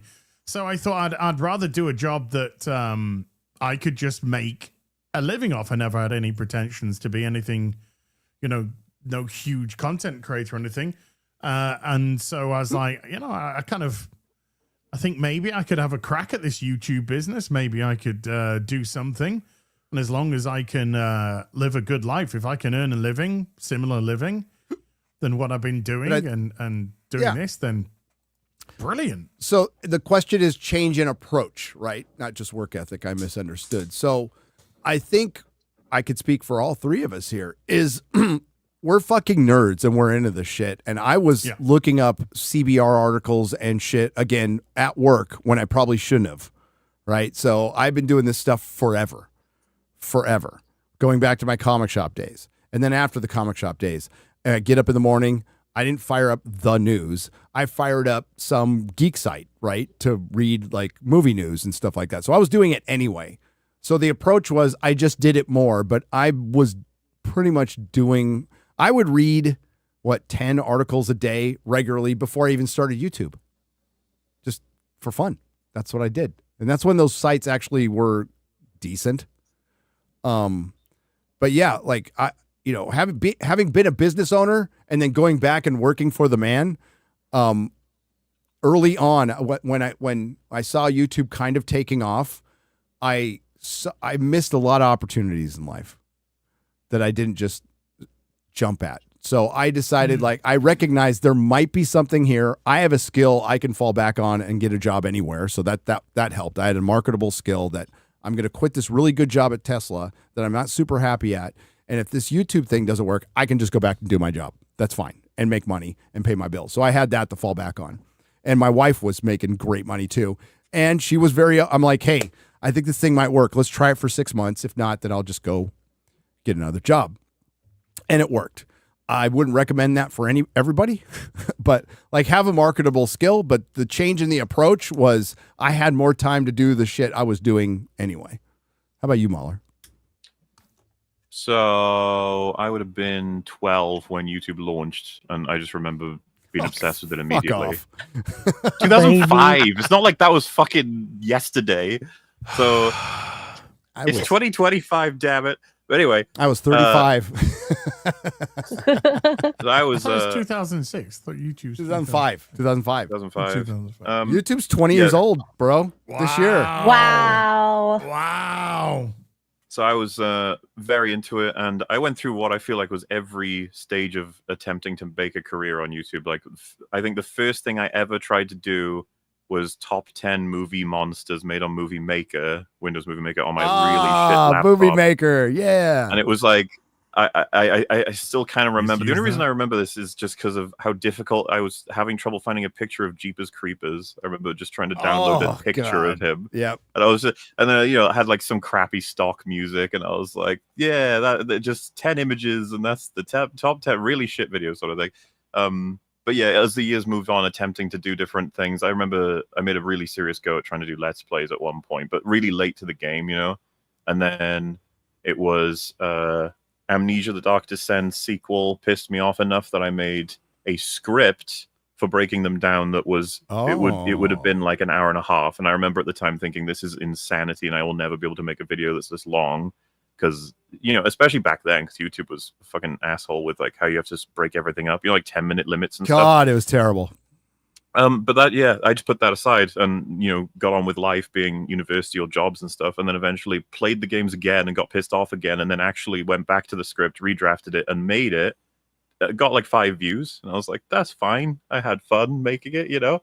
And then I decided to chip away at that as time went on. So I think after that was just a couple of other game reviews here and there and stuff while trying to maintain jobs to actually make money.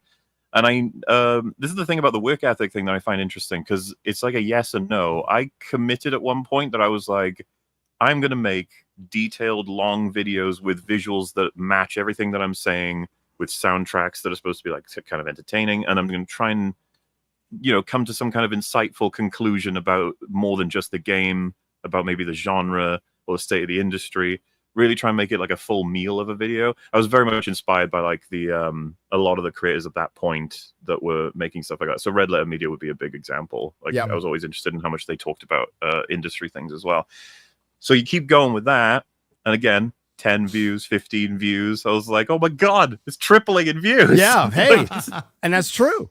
It was. And then I can't remember if I've told you this before, Gary, but my sights were set on Westworld season 1. I was like, I want to talk about how amazing the pilot is. I want to talk about how awesome Anthony Hopkins is throughout it and all this great storytelling, and how it sort of peters off toward the end. Wasn't happy with how it ended, season 1. And then, of course, you know, we know the rest of that story. I'm pretty sure if I was to dig it out, I don't know if it exists. I was halfway through my script on that, and a little movie called The Last Jedi came out. Boom. And I went to cinema, had a little watch, came home, and as history goes, I was like, I don't feel consistent about this movie. I'm actually pretty annoyed. And then talked to enough people, made a video overnight. I think that one, the one that. And at this point, I'd released my DS2 videos, which had gotten like 100 views. And I was like, holy shit, my channel's about to kick off. Like, I might even get 200 views tomorrow. And yeah, I remember I put out the TLJ one and it got 300 views in a night or something like that. And I told my parents, I was like, holy shit, like things are actually moving. Next night, it was 3,000. And I couldn't believe it. The numbers were insane. And I think it took a couple of weeks before it hit like 100,000, and then 200, and then 500,000. And I was like, oh my God. Yeah. What the fuck? And the big thing that hit me about that was just how much you sort of realize that your point of view, as much as you may think it's like, oh, here we go, I could be a bit controversial, I could say this, whatever. So many people were like, this is exactly how I felt. Holy fuck. And I was like, holy shit, there's so many people out there who did not like this movie. And you know what's really funny in looking back in retrospect was a lot of my fans at the time were like, bro, stick to games. I don't want to talk about movies. But sorry, to get on to the point of the question, which was, does the work ethic change? I was very into trying to do it what I saw as the best elements in my favorite content creators almost from the beginning of taking YouTube seriously. So not a lot has changed from that. However, there's, you know, as was saying earlier, there's some movies, there's some shows and stuff, I wouldn't be watching them if not for this job. So there's a lot of things I am doing. War of the Worlds. War of the World? Oh, God. War of the Worlds. I would have never have watched that if it wasn't for this job. And holy shit, I'm glad I did. Ice-T's War of the Worlds is the worst movie of the year. Worst movie of the last half decade. It's still 0% on Rotten Tomatoes. MauLer, it's filmed in front of a green screen, and they have green screen artifacting in the movie. I've seen the trailer. It looks fucking abysmal. So, like, there's a scene where they try to do an Alfred Hitchcock zoom, and Ice-T, you could see his glasses and hair start disappearing in the green screen. It's a Universal movie. This is a Universal movie. I was fucking dying. But you're right. A million people watched it, according to Samba. Hey, it was number one. People. It was number one. I think everybody's just fucking roasting it, which it should be. But you're right. Like your work ethic, when you work for yourself and you don't have to be scheduled, you work smarter. Right. So full-time YouTuber, kind of hard to go on vacation unless you do what I do, which you could either like not make videos, put them in the can, or do what I do. And I take my shit with me. I take my recording equipment with me. I'll record something in a hotel or whatever. And that's kind of like your trade-off. But there's also like days where I get to watch I just get to like hang out with my family and watch Babylon 5 all fucking day. So it's just a matter of working smarter. I could probably work harder if I wanted to, but I'm getting old. You just work smarter. You work smarter. Yeah, because as Gary said, we all talked the shit out of this before any money was made and before any videos were made. But that changeover, it's like a lot of it's the same, but a lot of it's different. There's a lot of things that just wouldn't be running the way that they are if not for the fact that it's a job. You have responsibilities to your fans and to the people you work with. Well, you're a sole proprietor now. Basically, you're a small business. You are your own boss. You make your own hours, and there is no fucking net. Period.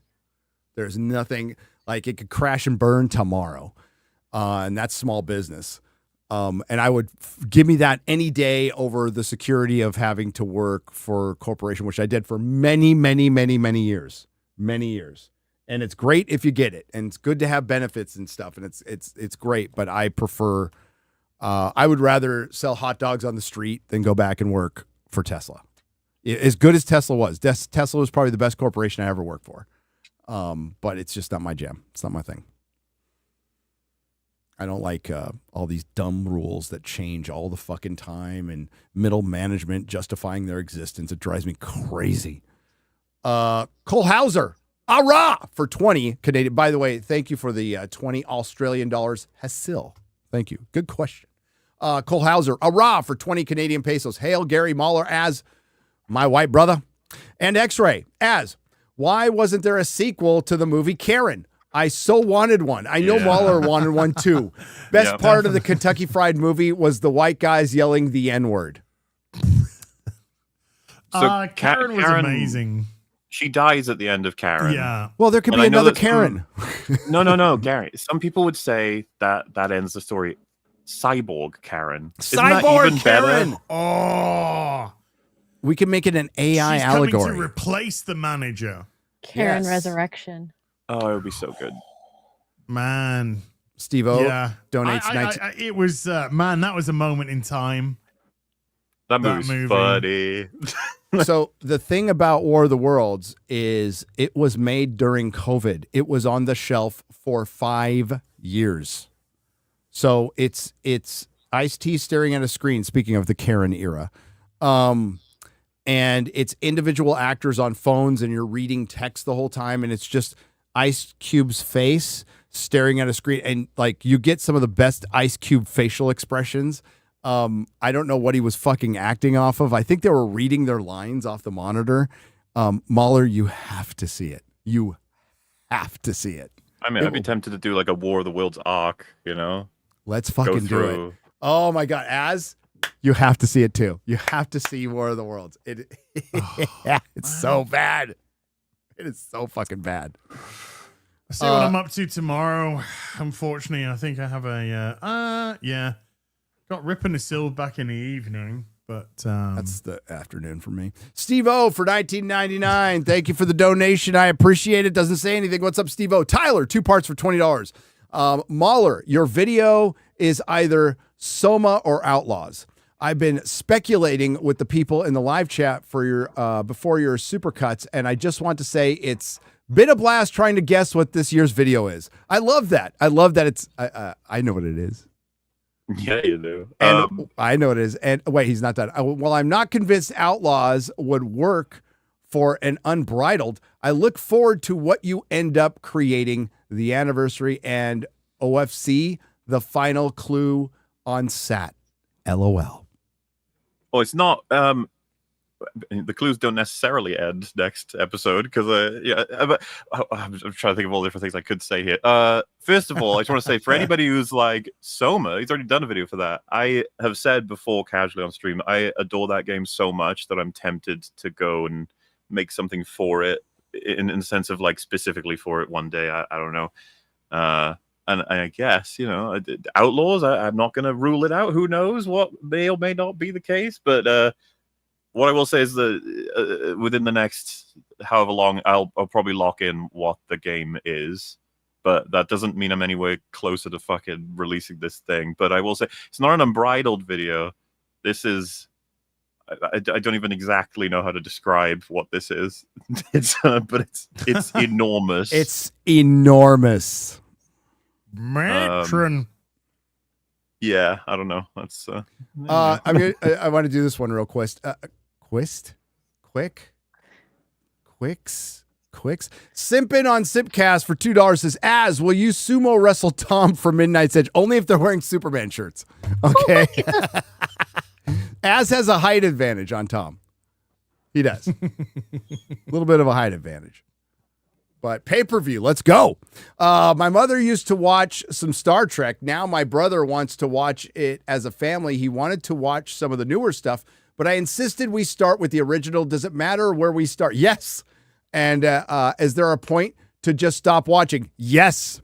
So you start with Star Trek. There's a show called Star Trek. Some will call it the original series. It's just called Star Trek. It's got James T. Kirk, Spock, Dr. McCoy, Scotty, Uhura, Sulu, who's straight in the show. Chekhov. That's where you start.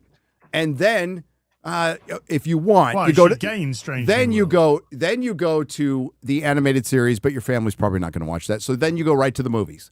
Then you watch the movies. Then you watch Star Trek: The Next Generation.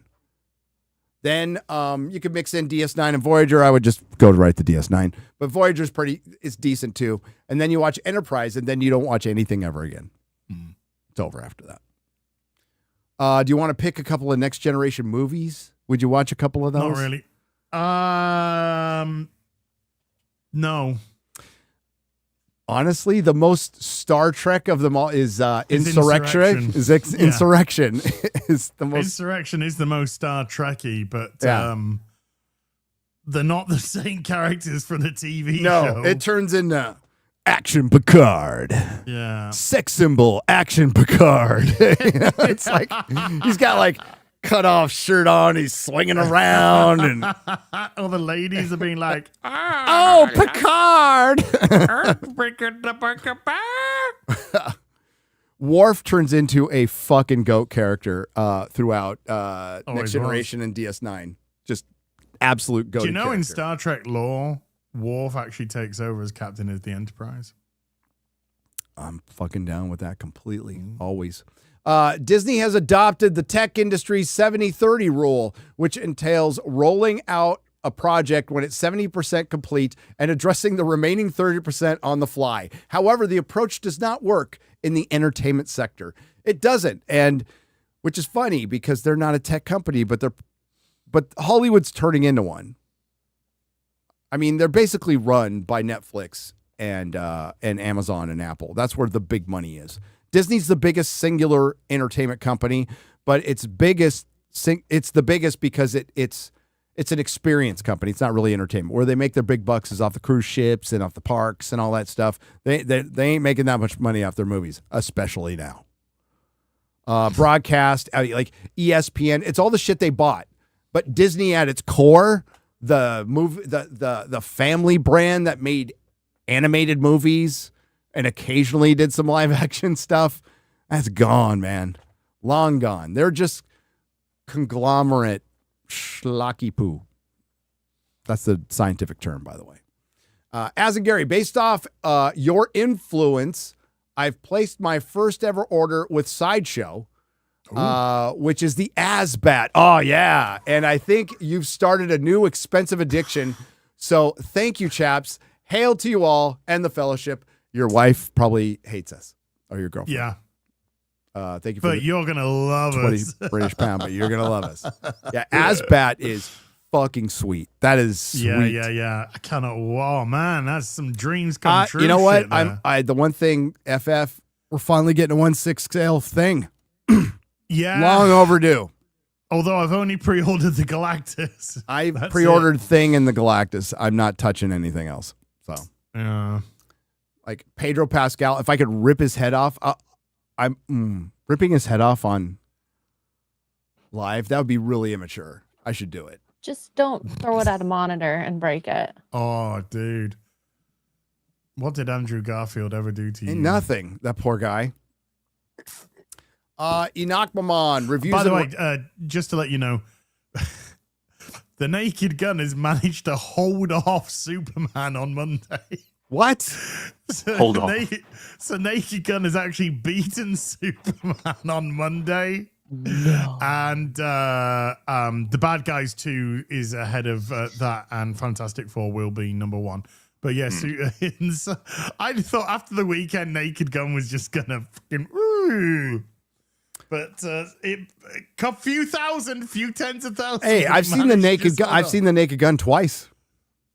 I've seen it once. I've seen it twice, and I got some good laughs the second time around. Dude, the two genuine funny scenes are really good. I laughed just as hard, even when I knew they were coming. I was like, oh fuck, those are good. Those are good. Well done. Well done. And Liam Neeson. There's a whole mini movie in there. Dude, Liam Neeson does sell it. Like he does a really good. And Pamela Anderson, her little Scoobity Scat scene is fucking great, dude. You guys saw the Ricky Gervais show where Liam Neeson was in it, right? Yes. Yeah. Small World, or whatever it's called. Where it's like, let's do an improv session. He walks in, he's a Greek grocer or whatever. He just says, I have AIDS. And Ricky Gervais is just like, what? What? And yeah, so like the idea of getting someone who, funnily enough, he kind of fits the bill perfectly in a way, right? Like he's doing the very serious deliveries, and he's also an action star. Not quite the same as Leslie Nielsen, but action star for a very long time, turning to a strict comedic, almost parody of those action movies. Yeah. There's a lot there that's like that. That's Leslie Nielsen. That was his arc. I mean, don't forget, Leslie Nielsen's in one of the greatest science fiction movies ever, Forbidden Planet. Forbidden Planet. Fucking great goated movie. So yeah, like that's the same arc. And what he said, what Liam Neeson said, he's like, I'm fucking 72. There's like not much I can do. I'm just gonna say yes, and it's good for him, man. Do you remember? Sorry, it just came to my mind when they begin that skit to see what his potential is for improv. They say like, "You'll be the greengrocer," and so Ricky Gervais goes, "Knock, knock" on the door, and Liam Neeson just goes, "We're closed." He's like, you want to be open, right? You want to be open, otherwise, you know. We're not... Detective Drebin. When he goes, Detective Drebin, me too. Detective Drebin, me too. Yeah, I laughed out loud at that. I did. Yeah. Dude, the thing is, I'm looking over. My kid is I've raised him on this stuff, right?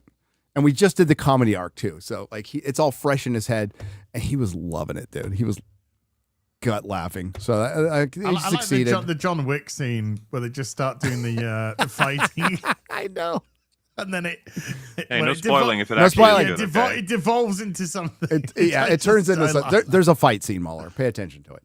I don't know why people keep hating on Kurtzman Trek. I watched it on Sunday and it was hilarious. The women are so incompetent. It was that wasn't Kurtzman Trek. That was Sunday Fun Day. X-Ray Girl didn't like being captain. He knocked him on. It was so hard being captain. Be I don't captain. like making decisions. Captain. The I don't know why I first say it thing like I that. think X-Ray did as You're captain Canadian. was accidentally hit red alert. Say bag. Back. Say bag. Oh, bag. That's why you say it. Bag. That's why you say captain. You say Captain. bag. Captain. Bag. It's like Disparu. Disparu can't say years. He goes, yes. Yeah. Yes. That's actually Yes. something I corrected. If you go back to, I think 4 Years. years plus, me on streams, I'll say years, but I started saying years. Years. Many years. Yeah. Years. So the people, because the problem is, How many years? everyone kept asking me what the fuck I was saying. I was like, oh. Dude, it's even worse when you say, like, come here. Thing? Come here, or it's been years, or there's too many words that get pronounced the exact same way. It's like, I can't hear with my ears. Dude, Like, what the fuck? I asked you on Friday Night Tights, Welshman, and it got talked over, so I don't know if I heard your answer. So like Johan Griffith, I've been saying his name wrong for fucking 25 years probably. So I mixed in the joke in my video because it does look like the guy who plays Reed Richards. Yeah. If you look at how his name is spelled, it's Ion Griffud, Yes. but it's That is actually Welsh. Johan Griffith. And you get a TH out of 2 Ds? Not really. How in the fuck does that happen? Explain yourself. Explain all languages. You say this like the French and the Germans don't But do 2 crazy Ds, shit. into a TH? Yeah. We have silent letters, Gary. Silent. What's the point of a silent letter? What, dude, your your street signs must be a nightmare for somebody who's dyslexic. you say that like it hasn't been a consistent joke since fucking Blackadder. Yeah. I know. Well, okay, I watched Blackadder yesterday. You should. So good. It's so fucking good. Which one? Which one are you watching? I was watching. I saw a clip on YouTube, so I just found the whole episode, and it was the one with Robbie Coltrane and Hugh Laurie, and he's just finished his book. Oh, the third. The dictionary. Third. Yeah. So it's Blackadder the Third, yeah. Yeah. Blackadder the Third. Anti-distinct. You reference that a lot. I do. Well, there's that. There's I'm anaspeptic, phrasmotic, even compunctuous to have caused such pericombobulation. So that's what? So that's proof that those clips can get you to watch an episode. I'm like, I gotta watch that right now. By the way, Hugh Laurie, the casting for the Harry Potter Audible was announced today. The first one comes out November 4th. I can't fucking wait. So Michelle Gomez is Miss McGonagall, which is great. Hugh Laurie is Dumbledore. Perfect. That's better casting than the TV show. That's better casting. Do you remember on that episode, Gary, when Baldric presents his story to Dr. Johnson? He reads it. He's like, once upon a time, there was a lovely little sausage called Baldric. And it lived happily ever. And he just gets extremely angry. He's like, what the fuck is this?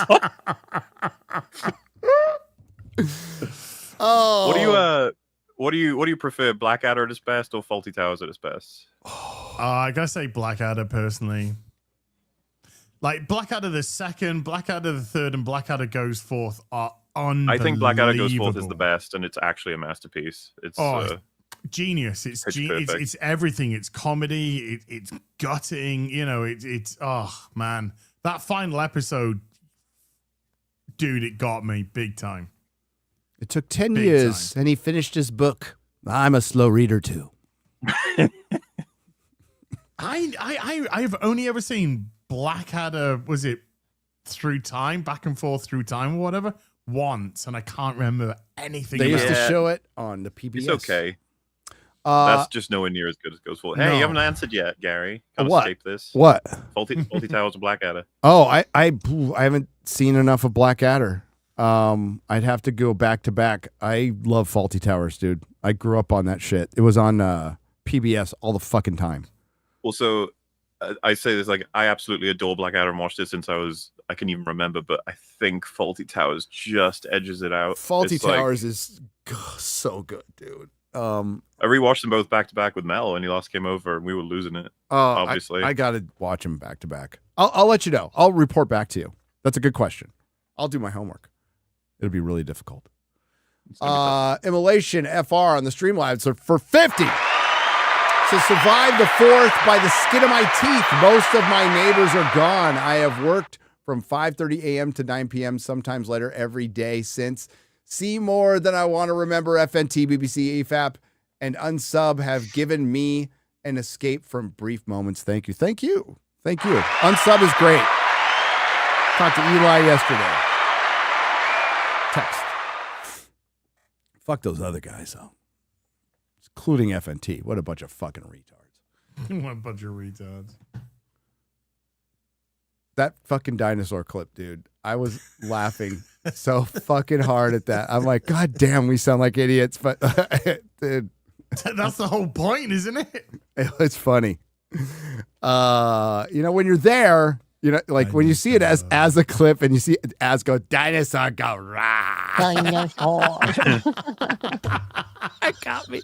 Is he wrong? No. It's true. Anxiety for 20 says, hello, BBC. Hope you're having a great day. I am having a great day. I'm streaming with my pals. All you are in the chat. This is a great fucking day. Yes. Fun but tough question. If you had to erase one casting forever, who would it be? Defoe's Goblin, Jackman's Wolverine, RDJ's Iron Man, McKellen's Magneto, or Stewart's Professor X? Why would you have why? That's evil. That's evil. Okay, I'm gonna be forced to choose, guys. Patrick Stewart's Professor X. I don't like the choice, but that's where I'm gonna go. Just because he's a filthy commie. That's what I base it on. How about you guys? You don't want to answer? No. I don't answer that Pussies. question at all. Crunchy Beaver for 50. Not a normie or a nerd, somewhere in between. I used to love going to the movies. I would go see almost anything that looked halfway decent. Same here. It's not superhero fatigue. It's sick of shite, to quote Drinker. Roca is a fucking tool. He is. And yeah, dude, I would go to a movie every Friday and Saturday throughout the entire 90s. My buddy Jay, who's out there, he would go to most of them with me, and we would just go to whatever. We didn't care. Friday night was movie night, period. Yeah, just go out and We see just go stuff. out. Yeah, dude. Yep. I mean, not to sound gay, but it was magic. I remember going to see The Mummy, and The Mummy preceded Phantom Menace, right? But Phantom Menace was all the hype. And The Mummy was just supposed to be some dumb movie to pass time until we got the Phantom Menace someday. I love The Mummy. No, I never expected The Mummy to be so much better than the Phantom Menace, but it is a movie that I've watched a lot more than the Phantom Menace, a movie that's legitimately better than the Phantom Menace. And I want more. at the time, I I'm just like, want this is just a more. dumb mummy movie. I want more of those just wonderful Yep. action. Like National Treasure. I fucking love National Treasure. Love man. National Treasure. The Mummy and I think National Treasure and a bunch of others, they feel like successors to the DNA of Indiana Jones sort of Yes, thing. Yep, We're yes. still going. We're still Adventure, true adventure. Adventure, yeah, mystery, wonder. Oh God, I missed that. there. Remember when Benny Now we're ditched wondering him what and genitals are in the pants. on the boat they happen to meet up, Brendan Fraser and Benny, and he's like trying to explain himself, and he's like, "No, I know, yeah, I know, it's fair." And he grabs him by the collar, and goes, "Goodbye, Benny," and tosses him off.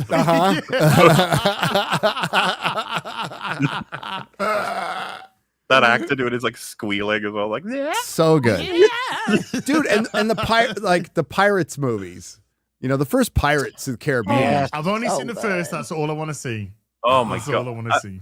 Well, I think the trilogy's worth seeing. Yeah, The trilogy, it's really the good. trilogy is definitely worth seeing. And like compared to what we've gotten lately, I might have been too harsh on the two sequels. Oh, a little okay, bit. Okay, okay. I might have treated you too harshly, and I But the apologize. first one's just really great Dude, fun. the first I would one. argue the second one's worth seeing just for Davy Jones. Yep, Really? Mhm. Yep. He's fucking great. It's Bill Nye as Davy Jones. He's fantastic dude, as him. Oh, and Bill Nye, he's such a good actor. some of the best soundtrack work. The fucking soundtracks for those movies are epic, like epic, Yeah.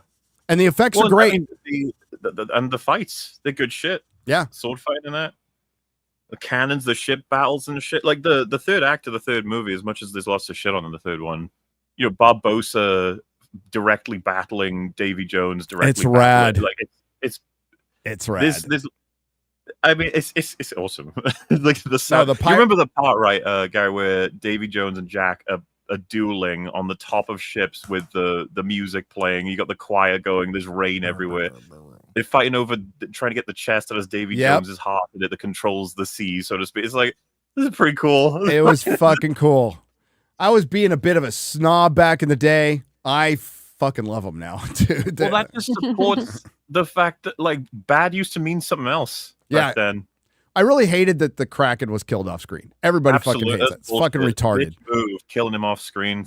Yep. Bitch. But they're still really fucking good. So Az, put your headphones on. How in the fuck have you not seen the rest? How have you not seen the rest? Out of curiosity, how Because have you I've not? heard, I've heard they're terrible. Nope. They're not. No. And it's like, Deadman's look, Chest dude, is solid. It's okay. if I could go back in time, I'd never watch the Matrix sequels. No, the Matrix. Never. Whoa. Okay, yeah, whoa. That's Okay, a very different. The thing. Matrix And so when you've sequels been burnt like that, are and then- terrible. They are like there's some good action scenes and stuff, but they're fucking terrible. They're terrible. So I've been told many times, if you've only seen the first Pirates, just stay there. stay there. With Matrix, definitely just see the first one and don't see the Yeah. rest. Pirates is a better trilogy than Matrix. See the first Matrix and the Animatrix. The Animatrix is Yeah, the great. Animatrix is great. David Harvey Nice for breath. 50. So speaking of upcoming good things, Batman 89 and Batman Returns will be back in Dolby Vision and Dolby Atmos and select AMC theaters August 25th. I'm fucking going. I'm going. Batman Returns, my favorite Batman movie. It is my favorite Batman movie. Too bad it's only for one night, but something to look forward to this. But hell yeah, that could be a birthday present. That's around my birthday. It's close. How did we get two iconic Penguin portrayals? Right? How do we get so many iconic until the second Joker 2? Joker portrayals. We have 3. Well, 4. Yeah, we go back. Cesar No, we got Romero. Cesar Romero. So 4. Yeah. With Joker, Jared yeah. Leto And fucking we it up. had Burgess Meredith with Penguin as well, Yeah. Yes. which was a great Rich portrayal really of- defined it. All the kids went Yes. wah, wah, wah, wah, wah, wah, yeah, all the time. So God, love Burgess. Burgess was Meredith. fucking great, dude. Time Enough at Last, one of the greatest Twilight Zones ever. He's in that one. Oh, MauLer hasn't seen Twilight Zone either. That's something I should just chain you to a table and make you Wow. watch. Well, that's the thing. If I did manage to get to visit you, which I definitely want to, I don't know. We would have to like scientifically plan out what we're watching because there's so many different things we could do. Every waking moment. Yeah, we'd have to invent a pocket universe because I'd want to take you to outside places too. So Boring. Food. Will there be sunlight?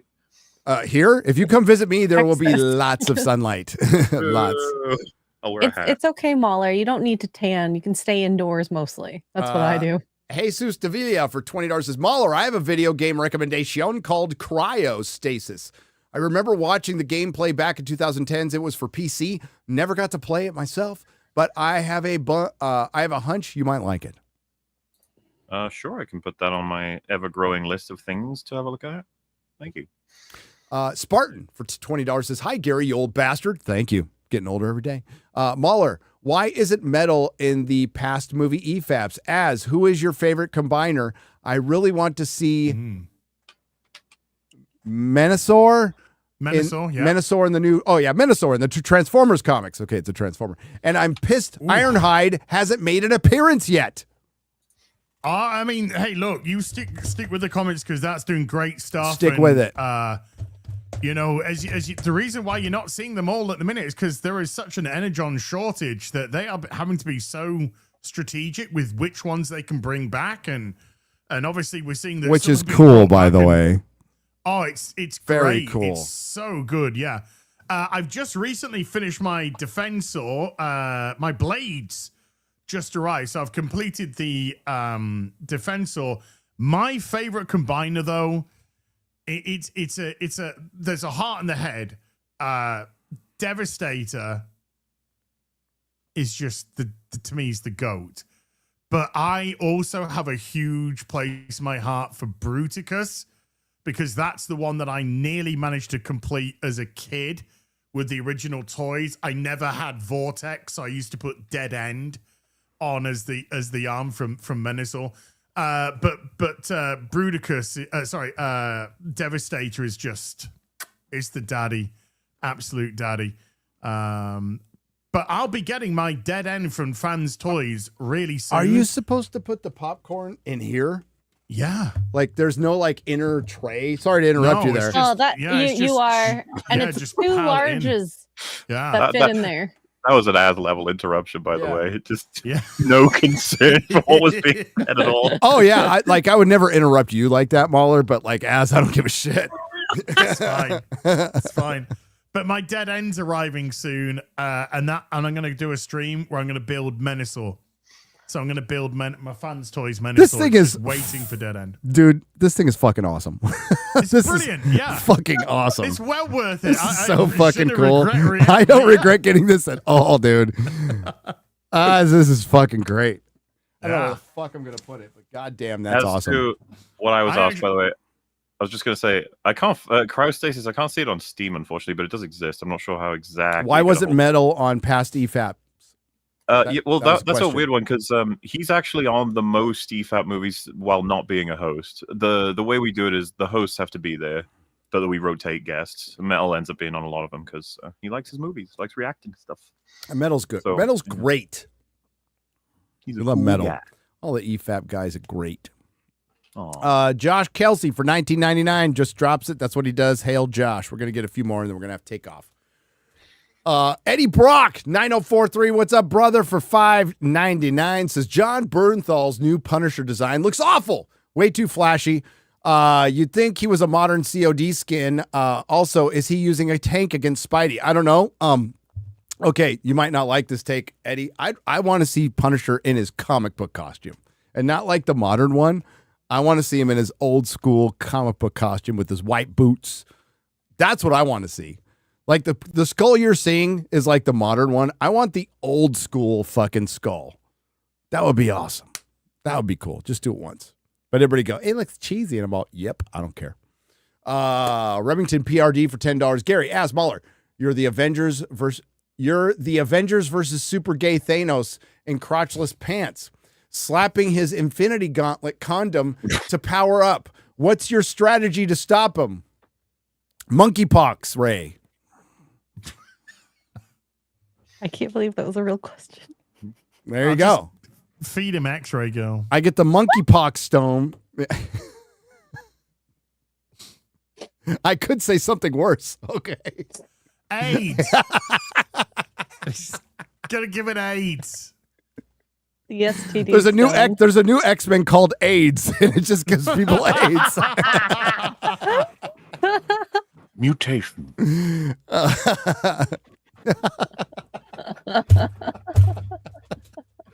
We've gotten. I think we've hit all the mutants, guys. There's one more. We can have one called AIDS, and he just gives people AIDS. AIDS. You remember that South Park joke, right? Where it said the announcement, "I want to give everyone AIDS. AIDS help deal with like whatever." I can't remember what the joke was, but he's just like he's like, "I want to give kids AIDS." Yes. New South Park tomorrow. Yep. Joke of all butts for 20 Danish krona. Oh my god, it's the engine in my factory, girl. Thanks, Az. Don't blame me for that one. Engine in my Factory. Funny. in my factory. Something like that. That is so funny. Nothing beats Jet 2 Holiday. I've heard this is one from like last night. He sent a new one of the same one. I don't He even wants you to read understand it. what I'm saying. Nothing beats a Jet 2 holiday, and right now you can save up to 50 pounds per person. That's $20. That's 200 pounds off as Jeremy, Ryan, and Beardo to Bro Island for banana creams. Wow. I don't know either. Right. I don't know what I'm saying. I've cancelled my flight. Again, MJ breaks up with Paul in All New Venom. Yeah, so Paul broke up, or MJ broke up with Paul in the comics, and they did it in a Venom comic. They did it not in a Spider-Man comic. They did it in a Venom comic. Right. So now she wants to go back to Peter, and he's rejecting her, which I would do too. Fuck you, bitch. I would do too. Yeah. Yeah, fuck you, you fucking, yeah. Know your worth. Know your worth. But people, Oh, Paul but just this broke is up what to me, you so want. I'm now good. I'm now good enough for you. He gets like, get the hell out of here. Where's Felicia? So didn't she have 2 babies with Paul? Yeah, fuck off. Oh, fuck off. Yeah. Oh, fuck off. Mentioned this last week, but shout out to Nina Infinity, who was in the hospital. She was in the hospital? I don't know. She's better now. It's good to hear that she's better now. Please bring Melanie Mack and her back as guests. You never know. You never know.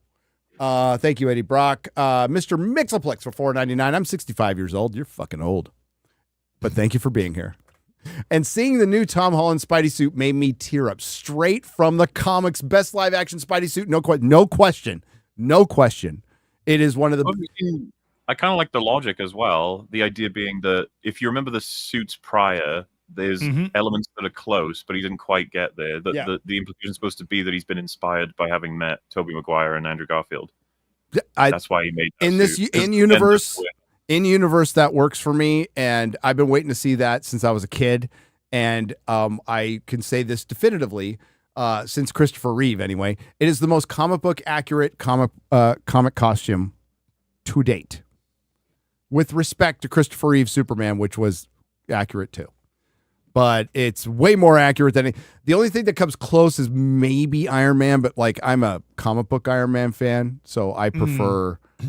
Yeah, the boots. They need to get the boots right. They need to get the boots right. And he had yellow leggings. He had the two the two things on the side. It's like the Bob Layton Iron Man is like striations, if you want to call it, on the armor as well. But that costume's great. Well done. And it's no accident that Fantastic Four comes out and Superman comes out. What does Sony do? Whips their dick out on the table and fucking just has Tom Holland in a perfect Spider-Man costume going, let's go, guys. While there's all this controversy, throwing fascists in space and James Gunn. Sony goes, oh, here you go. And let's be fucking honest, right? It's like, oh, Superman never had it. It's actually doing amazing because it never had a chance to make more money than it's currently doing because of the state of the market. Nobody likes superheroes, blah, blah, blah, blah.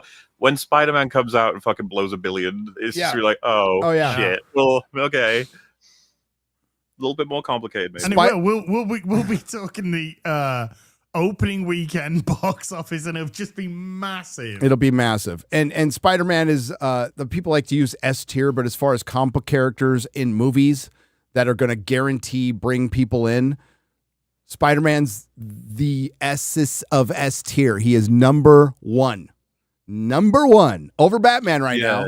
Batman, he's number one. He's number one. Not even fucking close. You guys have seen when people do the whole like Mount Rushmore of comic book superheroes, and it's Spider-Man, Batman, Superman, and they put Wonder Woman there, and it's like as much. No. Well, so I was about to say, let's remove her. Even with them, the gulf between Spider-Man and Batman and Superman sort of thing is actually like significant now. Yeah.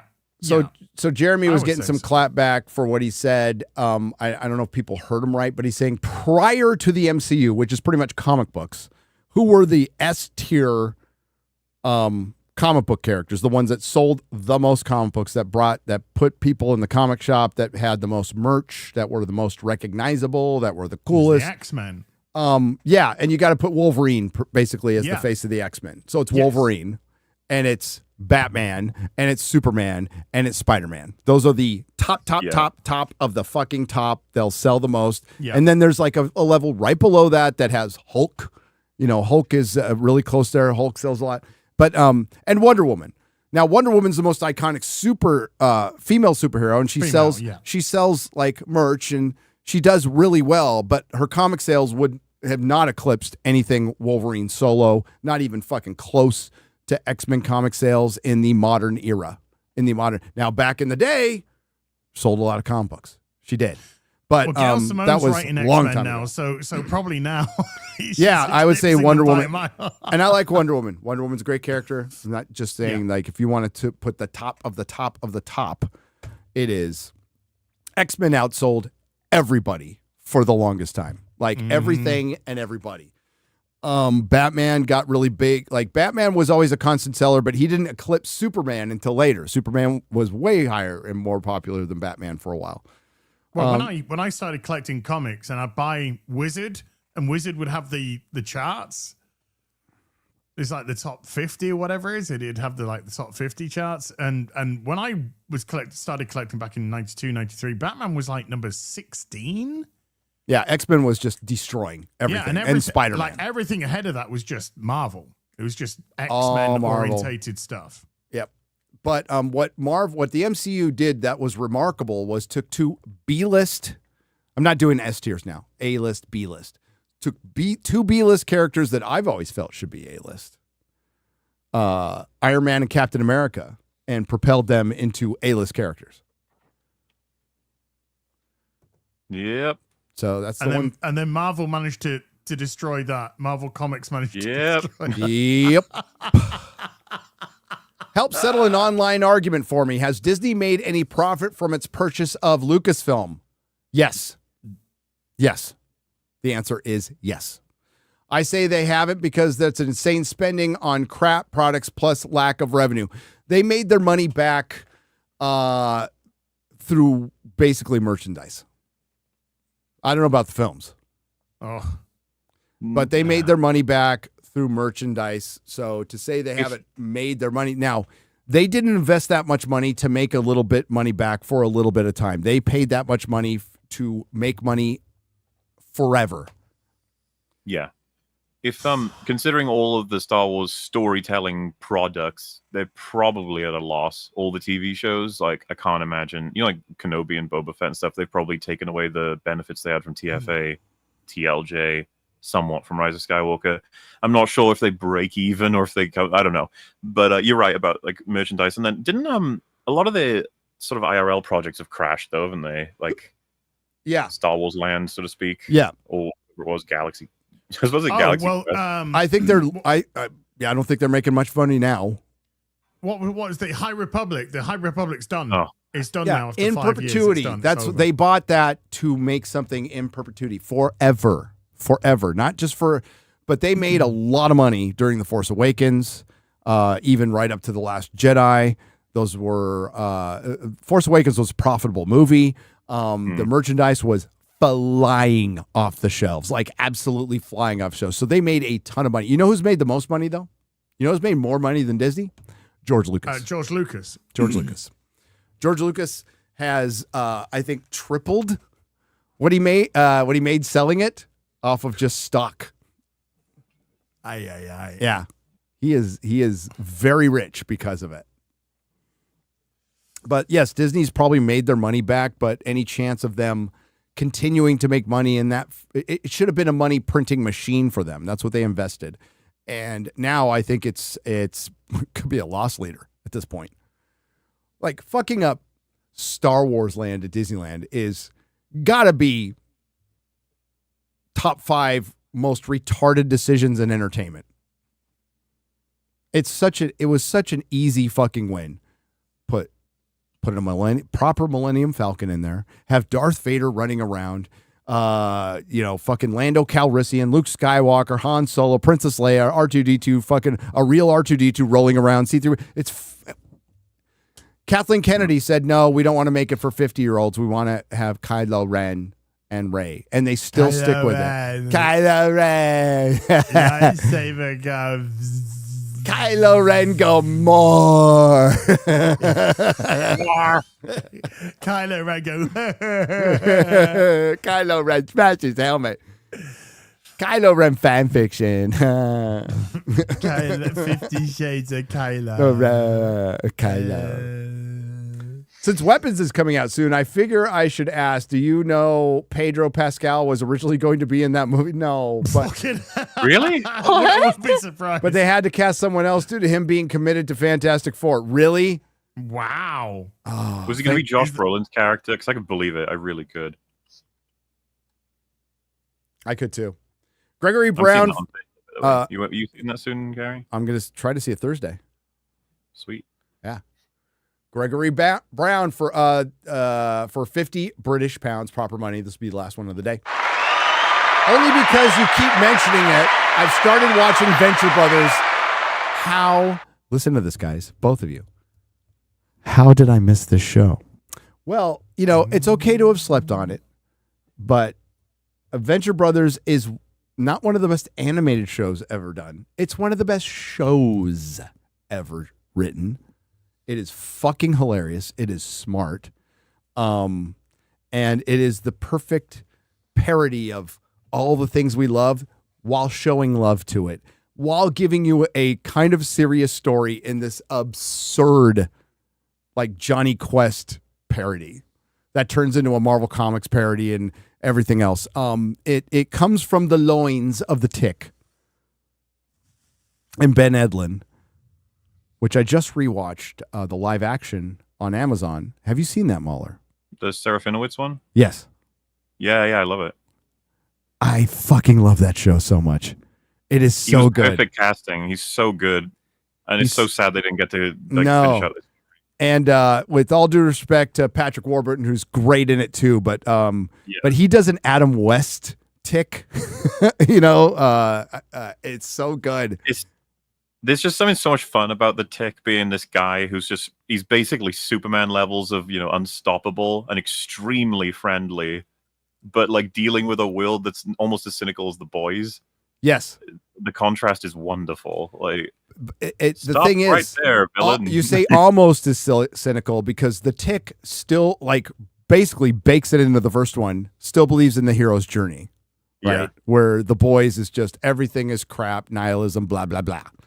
The Tick still has love for superheroes. And that's why all forms of it are great. Not just good, great. The comic book, the animated series, and both live action series are fantastic. Every version has been great. It's a rare, rare thing these days. So if you haven't watched The Tick on Amazon, watch The Tick on Amazon. Gone too soon, but holy shit, it was good. Good. Okay, we're going to wrap it up there. I'll get the rest on a square up maybe Thursday, but probably Monday. We're going to try to see if we can get it in sooner, so I apologize, but we have run out of time. We have run out of time. I don't know what you guys are going to do. Gonna cry. Flick my bean. Gonna cry, little Goblin Jr. Gonna cry? Gonna cry. Gonna cry? Spider-Man's coming out in theaters, too, and they're going to show 2.1. Spider-Man 2.1 with that 8 minutes of extra footage. Have you guys ever seen that? No. You've never seen Spider-Man 2.1? Pretty sure I've seen that. Yeah, it's available. You can see it. It's got J. Jonah Jameson in the Spider-Man costume. It's Yeah, like, yeah, yeah. the- Oh yeah, I've seen so the that. 8 minutes of footage actually work. It's great. It's fucking great. So I highly recommend it. And I love Spider-Man 3 for all the memeable reasons there are. So it's good. Well, I saw it at a cinema when it came on the cinema here recently, last six months ago, whenever. I was actually surprised at how much I liked it. Certainly comparative to the shite coming out You're today. like, wow, things can always get worse. Yeah, but it was like this is okay. Actually, I had a pretty decent time. Did laugh at the Bully Maguire bits though. Oh yeah. God, I've got so much stuff I want to show MauLer, but I think both of these guys, chat would agree with me. They need to watch Venture Brothers first. For one, they're short episodes, and you would love them. You would absolutely love them. All right, Az. Yes. Do you already tell us what you're doing? You're flicking your bean? Tomorrow, Ripping Silverback, 7:30 UK time, 1:30 Central time. It's on Eric July's channel this week. Friday Night Tights, Sunday Afternoon Tea with Az, and Sunday Fun Day. There'll be videos in between. Cool. Nice. MauLer. EFAP, usual scheduling, and then the following week it's technically a week off before the anniversary, which you're both fine gentlemen are invited to, by the way. Yes, we'll be there. It'll be Got another one? It's like they I come know, once right? a year. It's insane. I don't know. Hey. It's the 23rd Saturday that will be, but so yeah, the 9th will be an EFAP. The 16th, the following week, I think we're gonna do a stream playing a game or something. Your anniversary is near my birthday. Oh, that's why we did that. Hey, Put it right that's there. why you did it. Thanks. Appreciate Yeah, it. no problem. So yeah, I got lots of work to do before the 23rd to set all of that up. It's gonna be great. I'm looking forward to it. So book a day off work or whatever. Not that people work on Saturdays typically, but yeah. Dinosaurs. We really should do a War of the Worlds. See if we can work that out Mm-hmm. in the next week or two. That'd be fucking hilarious, dude. X-Ray Girl. X-Ray Girl Captain. everywhere. Captain. Well, that'll be Sunday when I resume that role again and say please after everything I ask people to do. Or should I say tell people what to do? Yeah, the captain doesn't say please. I'm sorry, this is a Canadian ship. It doesn't apologize. Thank you. Well, I won't be handing out maid at the very least. What? Maid? What's Yeah. made? That's Canadian goodbye. The Canadian thing. Oh, okay. We don't like that kind of maid. Not on the ship at least. So and tomorrow Nerdrotic Nooner. Definitely check out Gary's book as well. Link is in the description. Thanks. So yeah. Lots of fun stuff. Lots of fun stuff. Video out yesterday, gloating a little bit at the Access Media, which I'm not going to apologize for at all. Those gaslighting fuckers have done more damage to fandom than anybody, so fuck them. Yeah, it's really sorry. It's very sad to see what's happened to the MCU, but if they had listened to the fans about 2 or 3, 4 years ago, things might be different, but they didn't. It's So still here we not. So And whatever. they're still not. Yeah. Oh, there's going to be a Forbidden Frontier makeup tomorrow or Thursday, just so you guys know. So thank you very much. We'll work on that MCU list. I think that sounds kind of fun for a future FNT. Many people are requesting it. So everybody, have a great day. We'll be back on Real BBC. Wow. We should It'll just be Back on your channel next Is it back week. on my channel? God, I fucked up Yes. so much stuff this last couple weeks. How dare I go anywhere? I'll never do it again great. till November. And thanks to the Nerdrotics. Thanks to everyone who left a super chat donation. Thanks to all the lurkers. Thanks to everyone who participates. We appreciate you. We will see you next week. Ciao. Bye. Bye. Bye. Yeah.